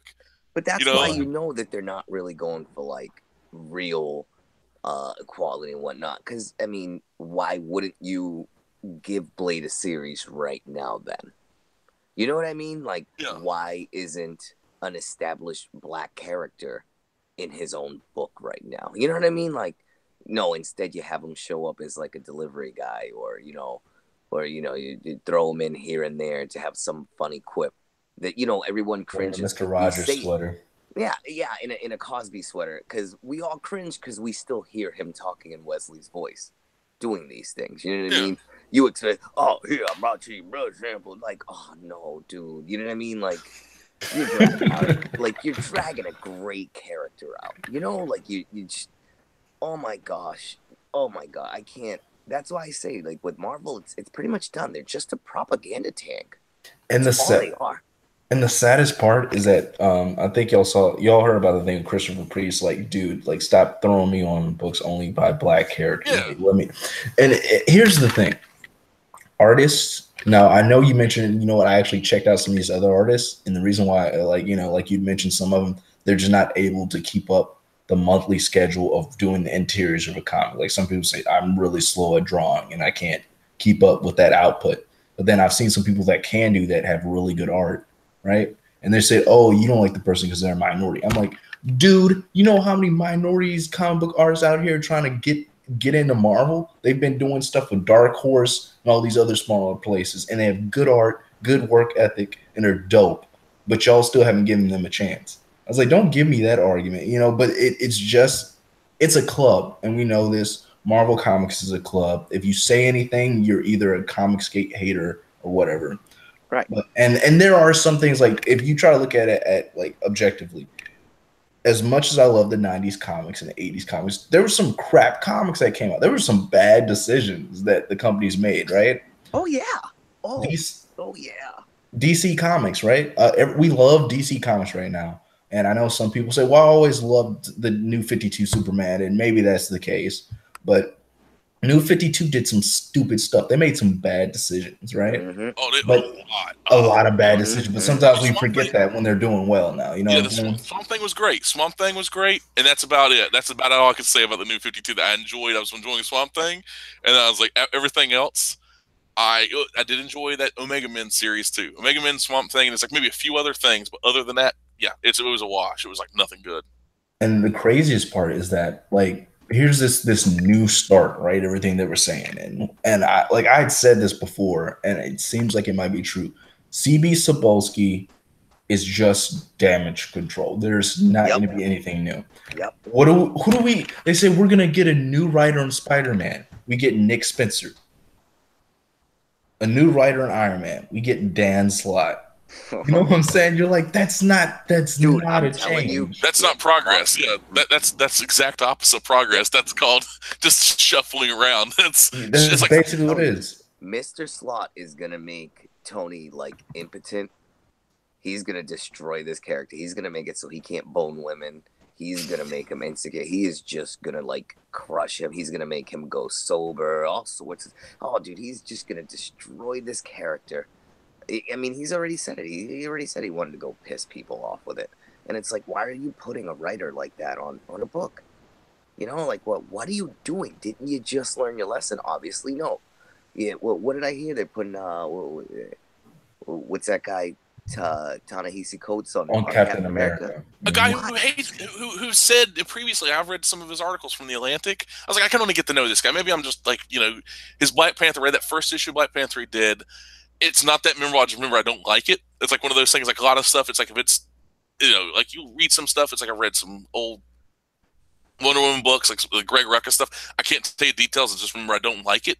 It's like that kind of thing. It doesn't matter, the content. But I read some of his Atlantic articles. Like, this dude's like, he's hate filled. It's very hate filled. Like, it's like this, and it's like, I don't know what it's like to live in America because I'm a white guy from the South. So what the fuck do I know about living, in America, as a black man or, Hispanic, Asian, what have you. But I don't know that. But I could kind of, empathize to a point. I could kind of, certain things. But it's like this kind of, I know the whole outsider looking in, but he's not really an outsider. I don't trust him on the book. I really don't. There's like anybody else. Like if they just said, I don't know, like insert British writer here. I trust that writer more than I would trust, Ta-Nehisi Coates. Yeah. And it's like, it's like him basically raising this kid to be afraid of, like afraid of the white man. That's one of the articles I was reading. Like, what the fuck? That's like, imagine if there was a white man telling this kid, if you see any people darker than your skin, be careful. They might try to rob you and kill you. It's like, what the fuck? It's like if you do this, it's the exact opposite. It's like, that's okay what Ta-Nehisi Coates is doing, but if it was anybody else, just no, it's not okay. Like, what the fuck? But no, it's true because, and that's how you know that they show their true racism. This live stream right now is a great example of how color really doesn't matter. You could write, I mean, all three of us right now could write a story about the same hero and it's going to all be coherent because we're basing it off of, prior knowledge of the genre. Of the character as well. Like, I love characters as well. You know what I mean? Like, it's not about, like, so I'm a Hispanic male.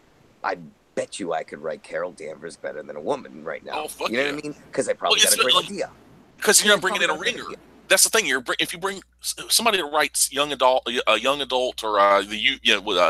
call them young adult novels. Yeah, like those things. Like your kind of Hunger Games like shit. Like that knockoff stuff is not the same as writing like a comic book.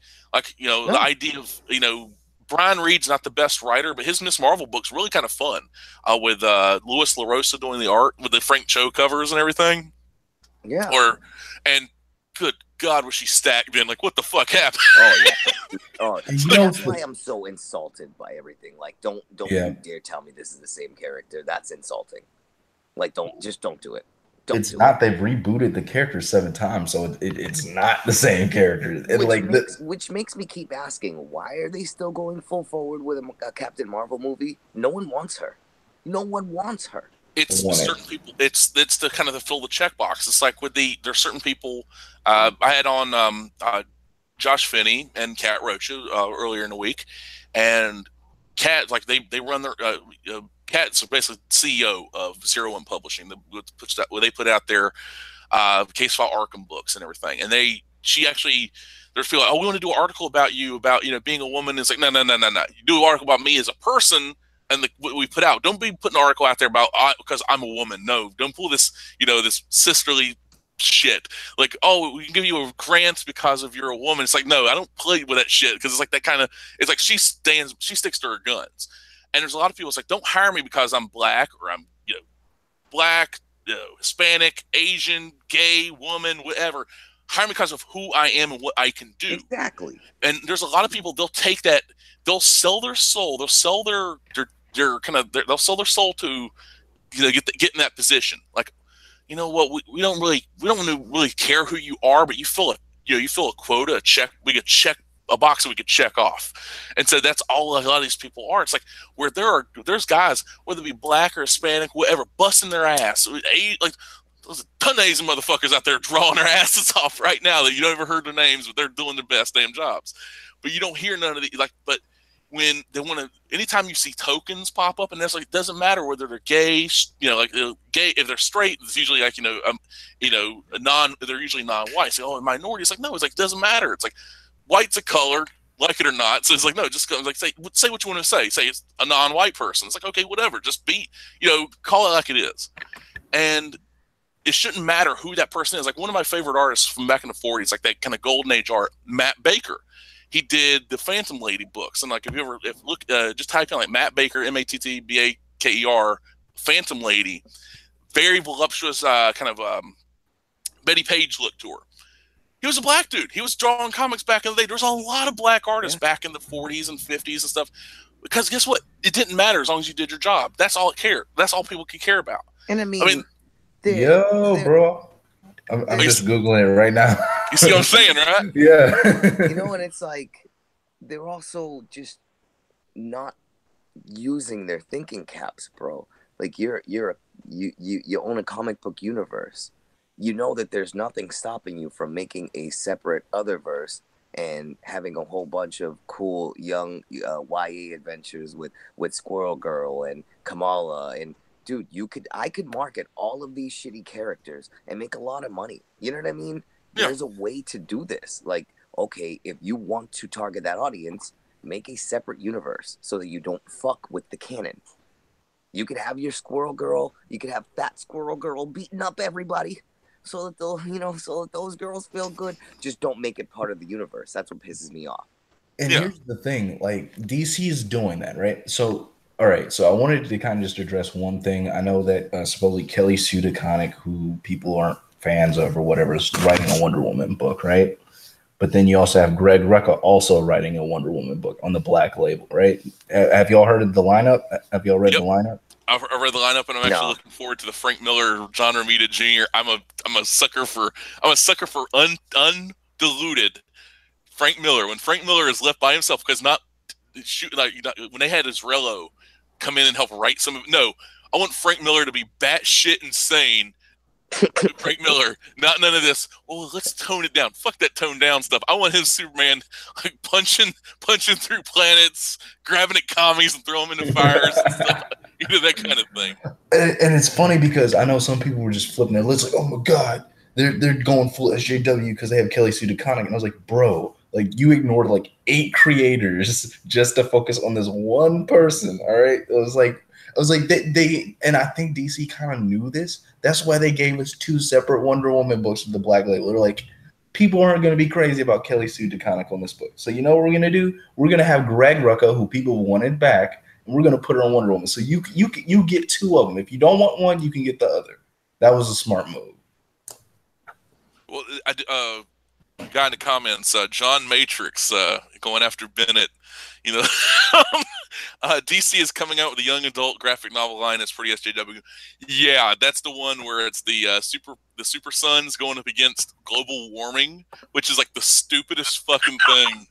Wait, real? Like, yeah, you didn't know about this? Yeah, it's coming out next April. Not this April, April 2019. They're doing a series. That's the one issue. It's written like the art's very kind of almost like cutesy, but not in the Dustin Nguyen style, but like that very young adult style, where they're going up against topical issues. It's like, what the fuck? It's like one of the, like, back in the day, they'd hand this shit out, like, Spider-Man says no against smoking, you know, like there's, I remember I had this Spider-Man comic where it's like basically, it's like Spider-Man how to identify the bad touch, and it basically alludes that Peter Parker was molested when he was a child. Like, what the fuck? And like this old creepy man, it's like before he got his spider powers, it's like, come on over. Oh, you got something on your shirt. Why don't you take your shirt off? I got some pictures to show you. Like, what the fuck? It's like, no, don't retcon this. I'm surprised Dan Slott didn't use it.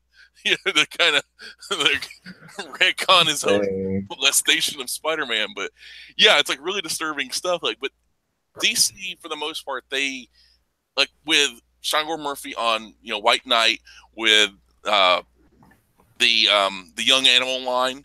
Even though, unfortunately, I didn't that Doom Patrol and a lot of the other stuff is like, oh, we got Visaggio and we got Bond villain in there. I'm like, oh, fuck that shit. Yeah. Like, nope, I'm not supporting in any fashion those two horrible human beings. Turns out Bond villain's going to be at Heroes Con this year in Charlotte, which I'm going. If I'm going, I'm going to avoid that table like the plague. But yeah, it's like they're doing that like what they did with Bug. The Mike Allred, the Allred family comic series, and they do a lot of these limited series. They're doing stuff for everyone, and like Marvel isn't. You don't have like, you go, hey, I want to read a Captain America book. Okay, there's a dog and he's fighting evil people in future America. Okay, who gives a fuck? This doesn't matter. This is an out of time story. You know, it doesn't matter. Did you hear about John Mallon, what he was trying to do? He even had a mock-up of the cover for the Captain America book that he was the Invaders book. It looked really dope, man. Well, see, that actually isn't a new concept. There was a comic called The New Invaders that came out around 2003, 2004 that was actually written by Chuck Austin. The Invaders were, you know, the classic. It's a retcon series, the idea of these World War II, you know, heroes fighting Nazis and everything, and Torch, Torchy, Spitfire, Captain America, Bucky, and you know, so on. And the comic was modern day. It's one of the characters. I forgot who it was. Was it Torchy or somebody? Flaming, like this guy had had a flaming skull or something. They had him. These guys in the Middle East had him trapped in like this pit that he couldn't get out of, and like these guys like torturing him, like mouth feeding him and everything. Like they would like piss on him. And like and so the guy was like, they basically kind of Rambo style. And eventually, John Walker, U.S. agent, shows up and kills the terrorist, frees his buddy, and they basically get the team back together and they're going around fighting terrorists. This is back when Marvel, like this after September 11th, they were like Captain America was fighting terrorists, these were fighting terrorists. They were like, they did not give a fuck. Now it's like that. I think it was you may have seen it. Oh crap, Edwin. Retweeted that thing from that new X-Men comic, the one where Dust is like, you know, like, oh, I hide the, I wear the burqa, the niqab or whatever to as modesty, and it's like that was like, but that's the thing, like you would never see that in the comics now. Nope, and they would not address that. They wouldn't address. It's like when you have a character like when they did that when they did Miss Marvel, and it's like a lot of touches. I mean, hey, you know, it's not even, you know, it's not even 20 years. It's getting close to being 20 years. It's September 11th. I mean, a lot of, you know, hatred and a lot of anger and bitter, you know, resentment and everything. I mean, for the most part, I think that's kind of slacked off a bit, you know, from where I see it. But I'm, you know, what do I know? I mean, there's not too many people, you know, not too many Muslims in North Carolina, not my area at least. So it's like, you know, like lack of exposure to the, you know, to that community. But when they did that Miss Marvel and said, okay, we're just going to have a character who she can do anything, because she's basically a super Skrull. She can do anything. Her power is to do anything. She is a fangirl. She's super, you know, she's smart, but not the, you know, the super, you know, moon girl, you know, sister of Black Panther, you know, Bruce Banner, was it Nadia Pym or whatever, like that kind of super smart. Like, she's smart, but not that smart. And we got who created her? A white woman who converted to Islam, who wears like when people do that, like I understand and like a lot of religions, like a big touchy subject. A lot of people, but that's cultural appropriation. Well, it's like, well, think about this. She was an atheist. She went to like Middle East or Africa or Egypt or someplace like North Africa has a lot of they're Islamic for the most part. She met a dude. Must have loved him a lot to go ahead and convert from being an atheist to being to being Islamic. Leap from there's no God and oh well, clearly it's Allah. That's a big jump right there. He dicked her down really good, bro. That must have been maybe she just needed somebody to control her. Maybe that's the thing. It's like a lot of these people they're seeking control. That's a big thing. But that idea of like okay, so this character, we need somebody that's Muslim to write this character. But bullshit. You don't need that. You just need a good writer. And like that's a problem. A lot of this stuff we got to have. It's like, okay, if you have a black male, we got to have a black male writing it. If you have like with Black Panther, it's like we need somebody who's like who's a high profile black man to write Black Panther. Oh, Ta-Nehisi Coates, so he's Atlantic and this and that. So give us some cred. I'm like, no, give somebody who can do the fucking job right. Yeah, like he did that with the Crew or whatever it's called. Then the book that got canceled like 2 issues in. Scarlet, whatever, Strike Force, whatever. No. Oh, that like kind of like that one as well. It's like what bothers me with something with a character like Kamala Khan is I feel like telling Marvel like stop being pussies, go full force. Where's her hijab? Why isn't she wearing a hijab like her friend? You know what I mean? You could actually get a lot of good dynamic out of her balancing the whole superhero secret identity, that it gives this extra layer to the character, and you even get to do a fair bit of good writing. You justify, well, why does Kamala still wear her hijab if she's now in America? Well, she wears it symbolically for her sisters back home that can't take it off. You know what I mean? You put positive to something. You teach people, you make it more. And now Kamala's a cooler character because you went full force. And now I believe that you believe that this is the right decision instead of, oh, well, we're going to kind of make her Muslim, but we're afraid people won't like it, so we're not going to commit to the act. You know what I mean? Then why bother doing it at all if you're not going to commit to the act? They touch upon stuff like that where, like, these people can... It's like when anytime when there's certain things, like when they bring characters like hey, how do we show like trauma or show like a villain being a real bastard? Okay, let's have the villain rape somebody or stuff like that, or stuff that in this fictional world where they can death means nothing, and it's like, oh no, like so this character's dying of some disease or this, that kind of thing. It's like this when they keep it, they try to ground it and kind of hey, so you can relate a bit more. That makes me that's more fantastical than this cosmic space entity that wants to eat planets who shows up with a herald. I can believe Galactus and the Silver Surfer more than I can, the whole, you're saying she wears the hijab as solidarity. I'm like, it's like, wouldn't you? If I was writing that, I'm like, okay, you want to go this route? It limits to I would have her go and basically have insurgency against these governments, and like, all right, we're gonna basically with her and what they were called. What was that book called? The what isn't the Defenders? With the kid book that she was with kid cycle. Champions, like the champions go around like Middle Eastern countries, and they're like doing like that, like kind of the Iranian thing, like women, you're free, you don't have to do this no more. We're freeing you from the shackles. But no, they want to, because they can't really do that. It's like it's the impotence of when you do stuff like that. It's the impotence of the hero. It's like when like Batman, I like, but when they bring up certain stuff, it's like, okay, so Joker can rape, murder babies, murder women.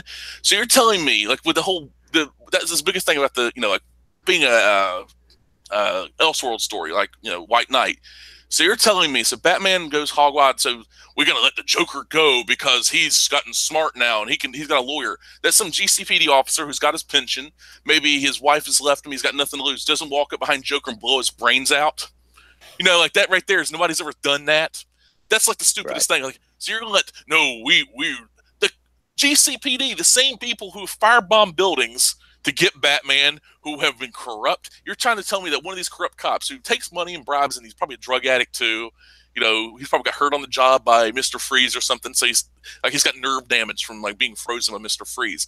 That maybe he sees the Joker. He's like, you know what? Fuck this. Boom. And blows Joker's brains out all over this window. And Batman's like, what have you done? It's like I'm doing what you couldn't. It's like I'm doing what you couldn't. It's like that's the thing. It's like the impotence of the comic book character. That's why the golden age when Batman was going around killing people made more sense, but it limits the longevity of the character. Yeah. And it's I remember I was reading something and it was like a snapshot from him. The dude, like he just he was interrogating the guy, was like, screw you or whatever. He just dropped him in a vat of acid and just let him fall to his death. And I was like, what the heck is this, man? I was like, he just killed this dude. So, but that's what happens when you build the whole story around like a constant super villain. You know what I mean? It's okay to get back to the beat 'em ups, to the random criminal, to the thug. You know what I mean? When everything is built up as this big, humongous opus, and there's this villain, and he's huge and cut, you know, like, because then you have to let the Joker get away with it because you built him up so much. You can't kill Joker. You know what I mean? Well, and that's what happens. But when if you took someone like Batman, per se, and let him actually go back to being a detective that protects Street from crime, you get good stories again. But you haven't seen a detective in Batman forever. I mean, that's the biggest problem. Like, they don't know how to write that. Like, that, oh, that's boring. They want, like, hey, I like a double-page splash as much as anybody if it looks good. A lot of the time, you look at these double-page splashes, and they're just wasting time, like, basically wasting pages when you could have Batman going through all this evidence, tracking down this, like, doing, like, detective work. Like, back in the 90s, when you had Chuck Dixon and these guys working on Batman, where you actually you'd see Batman doing, like, he'd go undercover as Matches Malone and doing all that. That was great. That's good stuff. But, like, I mean, look at, like, even when they had events like that big event, No Man's Land, where Batman's basically a gang leader and everybody else has like their own little gang. It's like Escape from New York, Escape from Gotham. It's a kind of a dumb idea, but it worked. Like, there's great stories. There's a story where this guy, it's basically like Up if instead of leaving with balloons, the guy just stayed in Gotham and like gangs would roll by, like Mr. Freeze rolls up and his gang, they want to take the guy's house, and the guy's like sitting on his porch with like a shotgun or something. Mr. Freeze like, like, I could kill you now, and it's like me and my wife, we got in this house like 50 years ago. I'm not leaving. You're gonna have to kill me. And he's like, Mr. Freeze kind of has this moment of solidarity with the dude because Nora, and he's like, all right, come on guys, let's go. I think the Joker eventually kills the guy at the end of the issue because they had to have that bitter moment, But it's like this idea of this guy is like, I'm not leaving my house. This is my house. I have my wife. I'm not leaving. Like, fuck y'all. And like, that's like good shit. But you don't get that now. You don't even get moments like it feels like, okay, we got to rush to the next story. Even though DC is a bit better, they don't do that right in for the trade stuff. You have like a 2-issue arc or 3-issue arc, that kind of thing. They keep it pretty tight. But I have a bad feeling when Bendis comes on because I've been digging Superman. I have a bad feeling it's going to. You better say goodbye to Superman, bro. Oh God, did you read that Bizarro issue? Did you read the Bizarro? No, I heard a lot of people were talking about it. I'm not a big fan of Bizarro. I like him in Red Hood and Outlaws, but I'm not like a huge fan of him. I'm not a big fan usually, but considering how like it's like the first part of the issue is a little tough to get behind because you have to understand the whole. Like, you see the Bizarro family fighting each other. So if they're fighting, that means they're like, that's like equivalent to like hugging and loving each other, that kind of thing. So it's like it's you gotta think opposite. But it's like really cool moments with John and his little girl crush, and Clark and Lois and all this. It was like, and then they had that open. I was reading that, and like they had that double page like Bendis is coming, and it's like that's like a Bendis is coming. It's like from The Wire, bro. Hey yo, Omar coming. Exactly. That's basically what it is. But worse, it's like more like a brother Mazone is coming. Your boy Bendis gonna come ruin everything. He don't care about continuity. He don't care about the last 40 years of Superman. He gonna write what he want, bro. That's what he should have been on that Black Label. He should have been on that Black Label. Really I watched the video. It's like, man, they should just put him on there and just left it be. Like, that's how you launch a label. Put Bendis on there. That's great. Put him on do whatever he wants to do, or put him on a, like you said, team book. Put him on a team book, and but Bendis, he does not keep him away from the books that are doing good. Put him on a book who gives a fuck, like like they wanted to relaunch. I don't know, fuck, like a Voodoo or something, like one of the Wildcats characters, Grifter. Put Bendis on Grifter. I don't know. Do that kind of thing. Yeah, like I think he works better on gritty books. Like for a while, I was okay. Well, it was multiple reasons. For a while, I was reading Green Arrow, right? Yeah. Benjamin Percy's Green Arrow. One of the main reasons Otto Schmidt was doing the art, and like that dude can draw in an amazing Black Canary. And the stories that they were doing at that time were pretty cool, right? And also the Mike Grell covers, which are amazing. But then after a while, they switched off artists, and the writing just like it kind of kept on going on to a certain point. I was like, where is this leading up to? Like it just like the last couple of issues before I just decided to drop it. I feel like this wasn't going anywhere. So maybe Fresh Blood would have been good on that. But you don't say Bendis is coming and then put him on a Green Arrow book. Like I feel like he'd probably take that personally. So Black Label would have been the best option. It's like I don't know. I'm gonna honestly, I kind of want to wait and see what he does. I'm gonna give. I've said this. I'll give that issue 1000, one issue of Superman, one issue of Action. I'm not going to give any more. If they don't hook me, I'm not saying I'm not setting the bar extremely high. I'm not setting it extremely low either. I'm not lowering my expectations. I'm just going to go into it. It's like if it's good, it's good. That's like that kind of thing. But I'm not doing this whole. I kind of get this sensation that I don't know. I remember reading an article that there was an interview with him right around the time he said, right around he announced when he was leaving Marvel, and he said something to the extent of, he wanted to leave like a lasting mark in the industry. I'm really hoping what it is this guy's finally gotten old enough to realize, you know what I mean? I got to leave something better behind. You know what I mean? And I'm hoping that he takes one of the most iconic characters and just really fucking goes to town. You know what I mean? And does and basically kind of proves to everybody, hey, I don't know. I feel what he did over at Marvel had a lot more to do with, having things held over him. You know what I mean? As opposed to, because I mean, he's a quack job. That's known. But I feel like a lot of what he did over at Marvel had a lot to do with the influence of the people around him. But you never know. He could turn around and just decide that, Superman's dead and is being replaced by adopted, like Muslim daughter or something like that. You know what I mean? It's weird. I honestly feel like if I really want to be like a fly in the wall in the offices at Marvel and like their editorial room, just like trying to figure out what the heck these guys are thinking, like the conversations that they have. I figure I bet like if you walk into Marvel, everybody is just miserable and hates their lives. Like I know Diversity in Comics will do videos and like he says he has insiders. I don't think he's making that up. And he would mention like these people, like, yeah, nobody likes these people, like the people that was the Van Bond chick or whatever that's the color is, Max Visaggio, Heather Antos, and all these other people. Like they're like, these people are whack jobs. These are the people working there, and they're like, but we can't say anything because we're not trying to get lose our jobs or get any crap. Yeah, so I'm sure they were like the rich. They were like your dad's boss's kids. You know what I mean? Like you had to be nice to them, because if not, they tell their dad and your dad would be fired. I get that impression from that crew of people, that they just kind of had that, protected status, which is sad, because when your greatest achievement is just being who you are, like, you sound boring as fuck. It's no wonder why a lot of these books are just awful.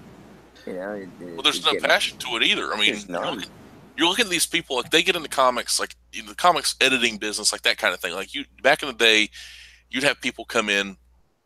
The editors are, not the. I mean, like Ralph Macchio, not the Karate Kid, but the editor Ralph Macchio. He edited a lot of books, but he also wrote the X-Men Adventures comics, like the adapting the cartoon. You had a bunch of that kind of stuff happen. You have these writers that would do editorial gigs. You had old writers that would move over to editorial. Chuck Dixon was actually offered that from that Van Sciver stream that he did a while back. He was offered the head job for writing the Batman editorial, but being charge of all the Batman books. And he turned it down because even though the pay was better, he'd have to put up with that office politics bullshit and be like in meetings all the time. He's like, fuck that. And a lot of people don't want to do that. But a lot of these people get in the comics. You get like one or two people that might be interested. Like they might have some interest in comics. Maybe like you can almost say passion. But they have friends that don't really have that passion, but they'll open the door for them and let their friends in. And those friends let friends in. And that's how you get the group of people. And people are like, oh, the Marvel milkshake crew, whatever that bullshit, whatever. But you have people that don't have that passion. It's like, hey, I haven't. This is a good thing for my resume. I can say I worked at editorial on Marvel, so maybe I can get a job at BuzzFeed or move over. Like, look, Antos like went from Marvel to working at the sports gambling and video game, online betting or some bullshit like that, on esports or whatever betting site. It's like they don't care about comics. They care about the next gig, what they can. Yep. Hop, jump, and a skump. You know what I mean. Hop, skip, and a jump. Yeah, there you go. Away from the next gig and going into it, they don't have that love, and that love is clearly there. Like you had, like Marvel. For the longest time, you had people in there. You had Marie you didn't just have like, oh, people think, oh, it's just a bunch of white dudes. It's like that's bullshit. It's like it's never been. It's like. You can lead a horse to water. You can't make it drink. If somebody wants to gig and they want to, bust their ass to get in there, it doesn't matter. It's like a lot of these artists, a lot of writers, like if they want to get in, they'll get in. But they didn't never speak like, well, we're hiring, we're being, on the cutting edge. It's like, no, like don't pull that shit. Like we're just getting the people that want to be here, the best of the best, or sometimes best of the best. A lot of the time, it's who you know. Plus, people. When I was a kid, it was just names on your favorite book. You know what I mean? Like now we live in the age of the internet and information and technology, and you need to acknowledge me because I make this book. Going back 20 years, unless you read Wizard magazine, you didn't know what any of these fucking creators looked like. Oh man, they look like dog shit, man. Mark Waid looked like, oh my god, he looked like, if you saw this dude, is like basically one of those, like be on the lookout for this man. Yeah, so it's like this whole sense of identity politics now. Like, everybody was just a straight white male back then, and it didn't fucking matter because it was a name on a book.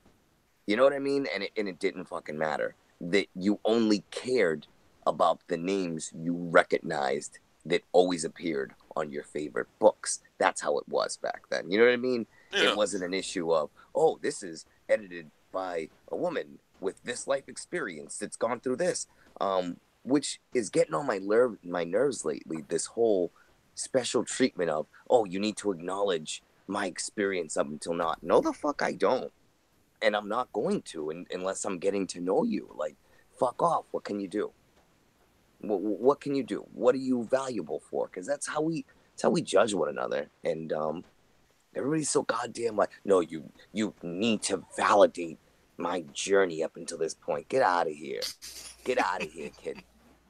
It's malarkey. That's malarkey. I'm not doing that. You know what I mean? Like, and that's another one of the poisonings within a company like Marvel. They're allowing their employees to make it about them rather than the company. You know what I mean? Exactly. You're having people in there that have infiltrated, and like you said, they're making it about them. They're making it about their politics, their vision, and instead of saying, "Hey, let's make the mission statement number 1, make an entertaining comic." Mission statement number 2, keep it going. Number 3, like if it ain't broken, don't fix it. Exactly. Yeah. Step 4, fucking profit forever. You know what I mean? Like, come on. This is simple. Very simple, but instead it's step 1, make sure everyone knows your identity first and foremost. Step 2, align yourself with those that use identity to control other people. Step 3, don't give a fuck about profits, because step 4 is everybody thinks like me now. Yeah, there's a lot of it's like I do say a lot of it is this kind of communist infiltration, because it's the whole thing. Hey, I know I'm not that good, so if there's no comics to be around, if I can make sure there's no comics industry, then I'll be successful because there's no industry. That kind of thing. It's like, let's destroy it so there's nothing around that I have to kind of judge myself against. And the idea of like people say, "Oh, comics are dead." Comics will never die. It's like saying music will die. Like nobody will ever play a guitar ever again. What kind of bullshit's that? But the idea of the industry itself, I mean, you're going to kill a lot of stores, and a lot of stores are hurting. And a lot of these people, like, it doesn't help when you have creators, you have editors, you have these books are just not good. They're not selling. I mean, I was excited, for some of these books, and like you look at, I go and went on. I was like, let's see if I'm blocked by these people because I'm not going to buy a book from a writer or artist or people they're working on, especially writer artists. Maybe colorists because I'm like, who gives a fuck? But for the most part, but yeah, it's like if they're blocking me, I'm not gonna reward them for being a shit person. It's like doesn't mean I want to follow them or I'm gonna tweet at them, but I like at least the option. It's like having it, not needing it, need not have it kind of thing. It's like hey, good job on this book and this and that. It's like but no, you can't even do that because like they just preemptively block me, because I followed the wrong person at one time and one point in time.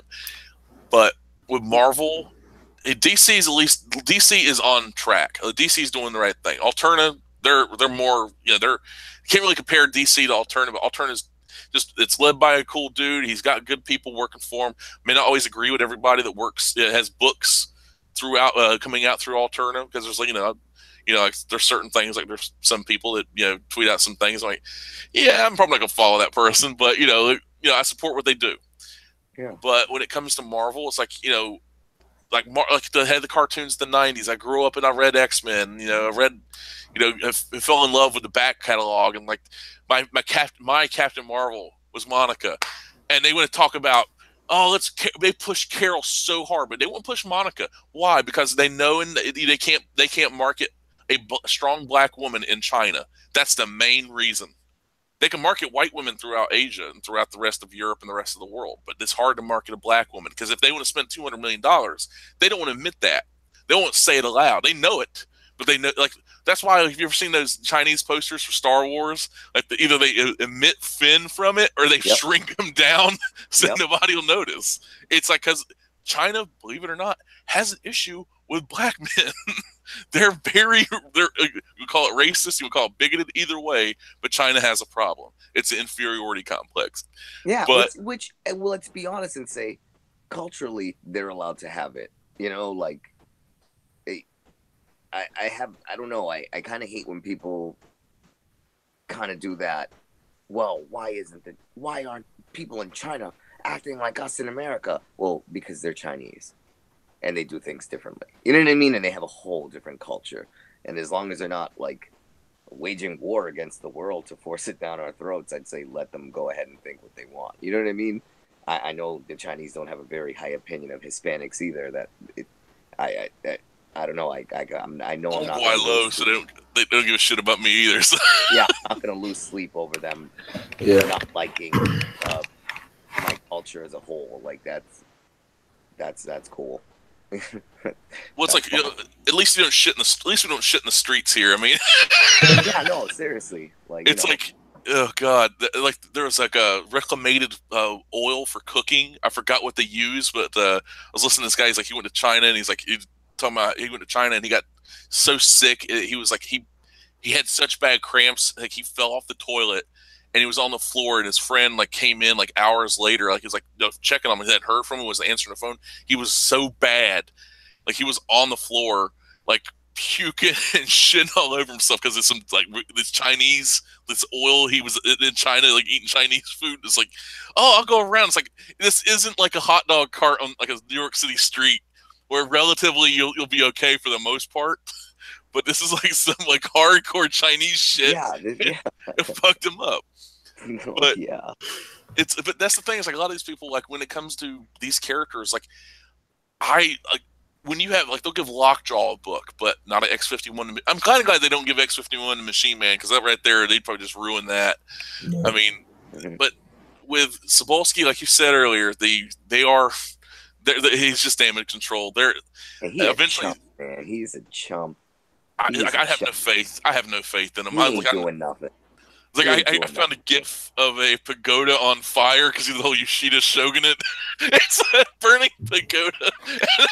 This is on point. But that's like, and that's the true because like there's nothing wrong with the Yoshida Shogunate. It's like just burning pagoda. But Marvel, at this point, it doesn't deserve my. It doesn't deserve my money because it's like $4, $5 a pop for a comic, Way too 20 much. pages. Way too much. And it's like, if I'm gonna pay that much, I'll pay it to an indie creator like me. Like I've printing up the comics myself, doing all that. I'd have to charge about $4 to $5 an issue, like for like a 20-page comic. But I'm doing it myself. It's going to me, not going to a corporation. I'm doing everything myself. So it's like arts. It's more like that kind of the DIY craft stuff. If you go to like a flea market or any of that shit, it's like that kind of thing. But when you're paying $4 or $5, I'm expecting a full story, not like a sliver of a bigger story. I'm like, fuck that. Yeah. Like they used to do like I was going through some old comics of mine, old X-Men comics from the so-called bad era of the 90s. And I'm like, this shit's good. Like there's an issue, I think it's issue 353 of Uncanny X-Men. It's got Sauron in it. Sauron shows up, he's packing heat. He pulls a gun on the X-Men. It's like he can absorb their energy. He's like, fuck this, I'm tired. I'm just going to pull my gun. And it's good shit. It's like I think that's the issue where they go swimming in the lake around Xavier's mansion, and Iceman comes up out of the water. He's like cut his leg open real bad, and it turns out Beast is like the old Blackbird from the 60s. Beast, like he's like, oh yeah, I forgot where I put it. He's like buried it in the water. It's like, well, he didn't want to get rid of it, so he just submerged it in the lake. It's like pretty cool shit. It's like it was like good comics. It was like stuff actually happened. You felt like the character had character moments. Now it's like that Squirrel Girl stuff. Oh, everything I see out of that, it's like, why? And that new supposedly Erica Henderson's off the book now. She's not gonna be doing it. Yeah, she's not gonna be doing it. But the same writer the though, right? Thing is that like you got to think about like if you're writing a comic, like let's be honest, like if I was writing a comic, I would try to do my hardest to make sure it was good.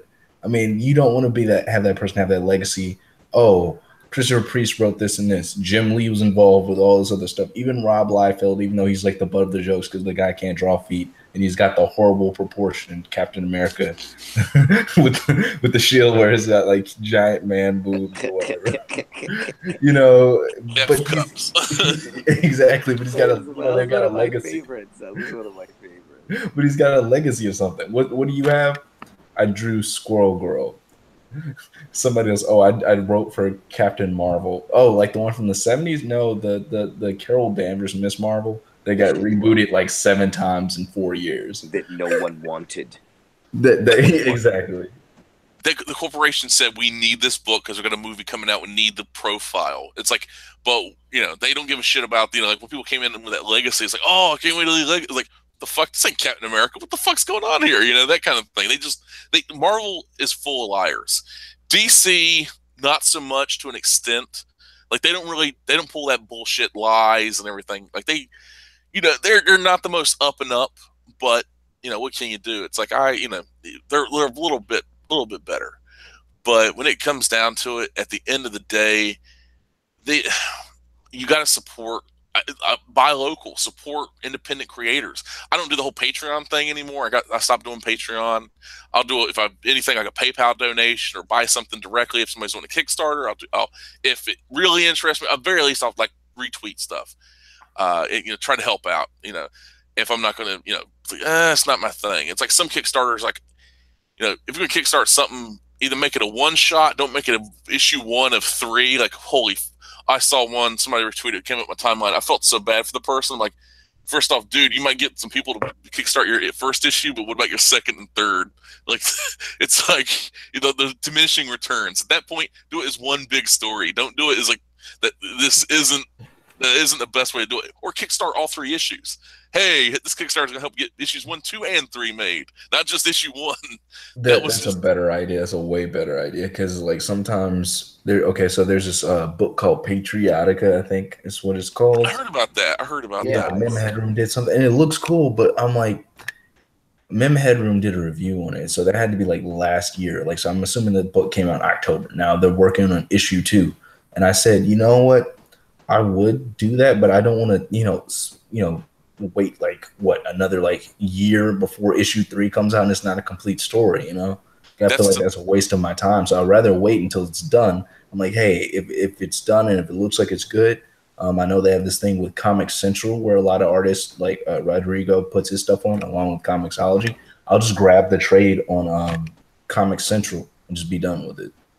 Exactly. That's what you should do, because when you get these people that when they go and do comics, like they have, it's nice to have ambition. That's a good thing, especially in comics. You know, I mean, that's sometimes that's all you have at that point. You have ambition and caffeine driving your ass to get stuff done. But when it comes down to putting comics out, like I have a no cliffhangers policy, and I have like no thread, no dangling threads. Like, well, I mean, as far as like, you know, like you can have like a little bit of maybe mystery, some stuff, but as far as like the main story itself, I will not leave you hanging. Everything I put out will be self-contained, and that's like one of my personal things. Is I hate comics when people put them out, they're unfinished. Like there was a comic I was reading, it was called Non-Player. It was like 2011, first issue comes out. The second issue doesn't come out till like 2016, 2017. It was like this, and it took years for the second issue to come out. And all it was is like, oh, it's a, you know, NPC character in a video game. It's kind of like that Ready Player One a little bit, like that kind of thing going on, like this fictional world. It's like, but it's like done like World of Warcraft a little bit. But yeah, these kind of people that put out these comics, it's like, hey, that's great if you're doing one shots or graphic novels, or you know, like I say, 48, like the 48-page one shot, 16-page one shot, that kind of thing, like self-contained stories or collections of short stories. Like that's like one of my things I'm thinking about working on, doing a bunch of like, here's a 3-page story, 4-page story, 5-page story, 2-page story, 3-page, 4-page, like all under one cover. So it's like multiple little different kind of vignettes. And I'm like, you know what, that right there, like you got a little something like, hey, maybe a little bit of horror, a little bit of comedy, this kind of thing, all under one cover. Like that's fine. Almost like a, you know, kind of anthology type thing. Kind of like an anthology, but all by me. Like that kind of look, you know, like different. Like, because I like doing multiple different kinds of stories. I sent you like 2 of my comics. Like that's the kind of stuff I do. Yeah. Well, I hope you enjoyed them, because that's the kind of stuff I do, but do it all myself. This one's going to be bigger and actually have a full color cover and bigger format and all that. But when it comes down to these people, like they'll bitch and moan about Marvel and DC, but when you have comics like that are being created by people in the community, like whether it be, you know, Case File Arkham, the stuff that Rags has been doing, the stuff that Rodrigo's has done, like these kind of stuff. Yeah, they're all talk, but they're, you know, no show. It's like they don't want to, you know, it's like they want good Marvel comics, not necessarily good comics. They want a good Spider-Man or a good Iron Man. They don't want to be honest and say, like, you know, kind of like it's kind of time to let this thing, like it's kind of like the Return of the Jedi, or was it Last Jedi? Just let it go. This doesn't matter anymore. Iron Man will never return to the way you remember it. You know, just give up. I mean, I'm with you, bro. I'm with you. Like, don't get me wrong. I hate One More Day. But let's be honest. If they reverse it, we're not going to be happy. No. You're not going to forget that it happened. It's not going to magically make that it never happened. It's going to be, you know what I mean? It's going to be handled poorly. It's not going to be good. And it's going to be a slap in the face. You know what I mean? Or worse off, a Cosmic Cube will come and reverse everything. And, oh, hey, you know, there you go, guys. But you're not going to, no one's going to forget these things. Yeah, like, well, the bell's been rung, you can't unring the bell. Yeah. Like, it's done. Like, it's done. And I'm with you. You get everybody saying, oh, I want good comics. Well, look at these good comics over here. No, I meant I want a good Marvel comic. Oh, well, perhaps it's an end of an era. And, you know, we'd be good for letting it go. You know, it might be time to say, you know, it's time to move on. Because they don't want us as customers and fans. They're not doing it for money. It's a propaganda tank. You know what I mean? They have an agenda. The people in charge of it have a narrative they're pushing, and that's all they're gonna do. You know, the MCU is gonna be safe for a while. And for as good as Black Panther was, you know, you watch it a second and third time, and you start to get those little underlying messages, and you're like, oh shit, SJW shit's starting to come in. You know what I mean? Yep. And it's all and once they can't afford Robert Downey Jr., I'm pretty sure Riri will show up. Oh my god! Time before they can't afford him, or he's too old to play Tony anymore. You know, and I already feel it with something like this Captain Marvel movie. They're about to put this all on her shoulders, like they try to do in the comic universe. And I've said it all night. You know what? You wants her. I think that's why they kept it. I think that's why they kept her around. Is like, hey, we want to phase Robert Downey Jr. out to the point where like maybe they write his character into a. He doesn't have. He has the pull to get the money he wants, like the whole the back the money train up to him. It's like, hey, let's put him in this, let's put him in that. Let's kind of like pull a Batman, like what they did with every time they do those DC animated films, they got to shove Batman into it. Hey, Justice League Dark with Batman, it's like that kind of thing. Yeah. Let's put him in here, but they're gonna put it on her shoulders. And Brie Larson, to me, she's not a very beautiful woman. She's okay. She's not average. She's average beautiful. Like you can find her beauty every day, and there's nothing wrong with that. I like that because I live in the everyday. But this is Hollywood. This is comic book. Oh my God! Go get the hottest blonde you can. Go get one of those CrossFit models. And she doesn't even need to freaking act. Just have her go around and just blast shit in CGI in space. Let her go binary. Just give us something. Just don't do what you're gonna do. And I know what they're gonna do. This is gonna be Captain Marvel woman-splains to the Marvel universe. But where she's better. It's gonna blow up in their face. The reason why I'm saying this is because even casual moviegoers, okay, some of my friends I'll talk to, right? Besides one, none of them really read comics, or if they did, they don't read them anymore. But even my dad was like, I'm so sick of hearing about this Black Panther movie, and he doesn't know about all this other stuff really going on. So I started explaining it to him, and he just looks at me like I'm speaking a different language. He's like, what the heck are you talking about? This is like what normal person talks like this. He just looks at me just lost. He's like, you're making this crap up, right? But he's like, I'm so tired. And then he went to go see Black Panther. I still haven't gotten a chance to see it. And he was like, I was like, how was it? And he was like, it was all right. I was like, what? He's like, well, as much as they were hyping it up, I thought it was going to be like something like really amazing, but it was just, another Marvel movie. I wanted to ask you something, Braylon, since I'm the White Devil. No, but I wanted to ask. I saw an ad on YouTube for Black Panther, and this is our moment. It's like it was like, oh no, that is so cringy. Well, I mean, I made that video of talking about the stuff about that. Ain't you glad you didn't take it down? Dude, it's funny because it's the only video I have that's like gotten to that size, and I was like, because I was getting crap for it, and I was like, maybe I should take it out. I left it up, and as it got closer to the movie, more and more people were commenting, and I was like, bro, we completely agree with you. I was like, okay, I'm not the only person. Good. That right there, but I'm glad you left that up because it's like sometimes like that kind of stuff. It's like it can be kind of depends on the reaction, depends on how vitriolic it gets. But it's like with these movies, it's like a lot of people, even if they lower their expectations, it's like even if like that right there, that's why I stopped doing that. I stopped lowering my expectations for film because at that point, a pile of garbage could be a fun time. It's like, oh man, this pile of garbage Suicide Squad. Hey, Suicide Squad is like it's trash. But it's that kind of, it's almost, I equate Suicide Squad. I equate it to the Street Fighter movie, the Raul Julia Van Damme Street Fighter movie. Dude, don't you dare say nothing bad about that. I love that film. It's great. It's like, Dave, I came to your village. The greatest day is the most important day of your life. For me, it was just Tuesday. I use that line sometimes at work. I'm a tattoo artist, and I've used that line sometimes when people are overcomplicating, like let's say they want like a little clover on their ankle, something where it's like, okay, I understand that I'm changing your body, your this life-altering moment, this and this and that. I understand why you're being picky, but for me, it's Tuesday. I just want to do this tattoo and go home. You know what I mean? So I love that. That was, oh my God. Anybody says anything about, I don't care. That movie was great. That movie was great. The Mortal Kombat movies were great. Even the shitty second one was good. What? No. Oh, it was so good. No. Oh, it was so good. You will die. Like, oh God, don't act, woman. That was actually Priest from Jessica Priest from Spawn. The actress. I don't know if you knew that. Mm-hmm.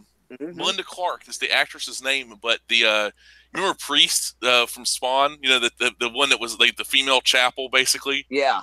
Well, that actress played Sindel in Mortal Kombat Annihilation. Like the mother, her, huh? You Shouta, you know that horrible actress. Oh, it was so bad. But I think that's what I loved about them, that they were like so awful that it was like, I don't know. I'm a big fan of awful movies like that, but that are like awful. Not. You ever seen Miami Connection? I don't think. If I have, Okay. long time ago. Do you have Amazon Prime? I'm sure I'd have to ask my kid's mother for the code. So okay, well, no. Amazon Prime, they have it on there. Miami Connection is a film that came out like '88. That came out. It was like it tanked in Alamo, the Draft House Films. They put it out and they found like a print. They put it out, and it's this Taekwondo master said, "I want to make a movie. I want to be like the next like Jackie Chan kind of thing." And it's like, hey, let's like do the French Connection, but with like martial arts, Taekwondo. Wow, this poster looks awful, bro. Well, that's the whole thing. That's like it's supposed to be like a mocking poster. That's a poster that came out 2010. That's kind of mocking the film in a way. Oh, okay. And it's like they fight cocaine. Like it's like they're a rock band called Dragon Sound. They play music, and this ninja gang, the Miami Ninjas, who ride motorcycles. They want to go after him. It's like people said, "Oh, this is up there with The Room." Like, fuck The Room. This is a better movie than The Room. This is like, it's like there is a sequence in the film where they basically go in and starts like we're about peace, and we need to tour the world and show peace and the unity. And like they get like one of their friends gets hurt, they pick up swords and start slashing and killing people, decapitating people. It's great. It's a great film. But yeah, it's like stuff like that. I love bad movies. It's like I like bad comics, but I'm not gonna pay. A bad comic is not nowhere near as entertaining as a bad movie. And I know a lot of these people buy comics like, oh, this comic sucks. I can't wait to roast it. It's like, that's a $4 comic, and you're part of the problem. Like, you won't pay $5 for this guy. Like, like right now, like Rodrigo is doing a sale until next week, till next Wednesday, I believe. Yeah. For Red Ninja Momiji. It's down to $2 on Comic Central. So go pick it up, folks. Go check it out. He got links in his Twitter. But don't go and pay $4 for some bullshit. Oh, this is so bad. This is so bad. It's like, normally I'm not like, I shouldn't tell people how to spend their money, but fuck, I'm gonna tell somebody you're a dumb motherfucker and you're part of the problem for spending money on that bullshit. It's like, why? Stop doing that. And Marvel doesn't care whether if you buy it just to roast it, as long as you buy it. It's a business. Well, I mean, at that point, they already got their money. Exactly. It's the shop that bought it. Yes, exactly. I mean? You're helping the shop, but you're not helping. You're not helping things because you're giving the shop a reason to order it, because you're always going to order inventory that gets sold. You know what I mean? It's a pain in the system, but like these people that want to hurt, I'm gonna boycott this. I'm like, you're not hurting Marvel, you're hurting the shops. The shops are already hurting to begin with. So see, the way I've been getting around that is I don't buy Marvel, but I have been investing in like back issues. I've been trying to put money directly right to the shops themselves. You know what I mean? I'm the same way. Like my shop has Cyberforce issue #1, bro. I'm so glad I finally got that. And Zero issue as well. I got both the Zero issue and 1. Yeah. I finally found Spawn #8, and I was looking for that for a while. And that's the one where Billy Kincaid shows up in hell. The one that I based the Forgotten Lost, my first Forgotten Lost video off of. And it's like, that's what I've been encouraging people to do. Go out, fill your collections, go get those back. You know what I mean? Go look at your collection, see what you're missing, invest in back issues.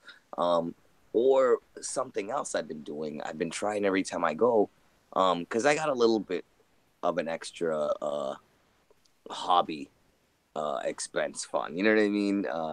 I don't really drink. I don't buy clothes that often. I don't do much. So I can actually invest in my hobbies. Mm-hmm. So dropping like $50 a month on comics is nothing. You know what I mean? If not, I'd probably spend it in pot and smoke it away.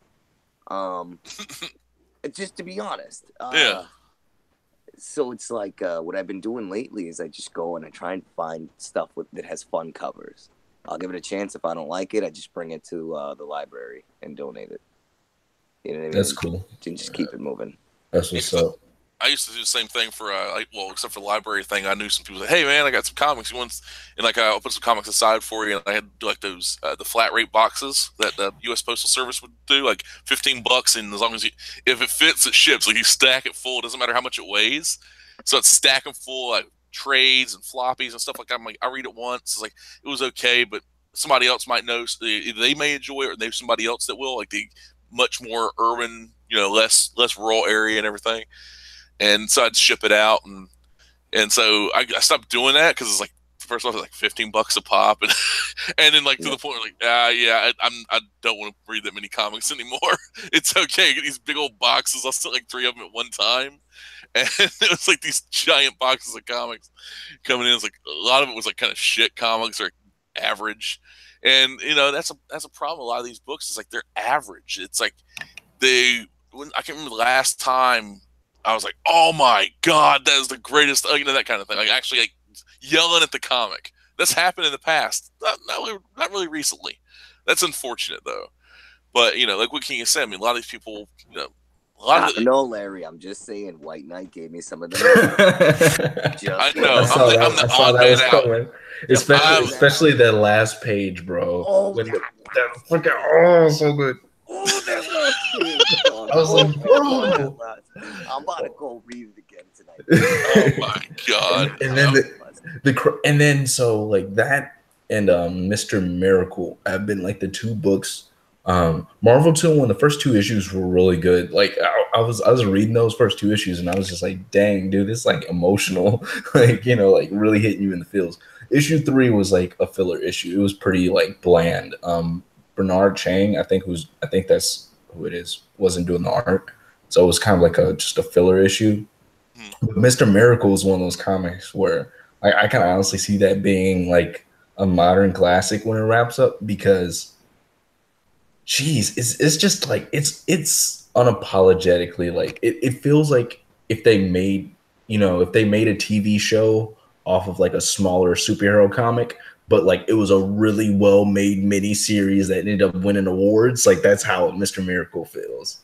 Like it doesn't hold back. You get your stuff with Fourth World, Jack Kirby stuff, Dark Side, and all that type of stuff. But then you're reading it and you're just like it deals with like some serious topics with Mr. Miracle. He's always been like kind of the lighthearted type of guy. The dude's just like the first issue starts off with him laying in like his bathroom on the floor in his apartment, bleeding out because he tried to slit his wrists.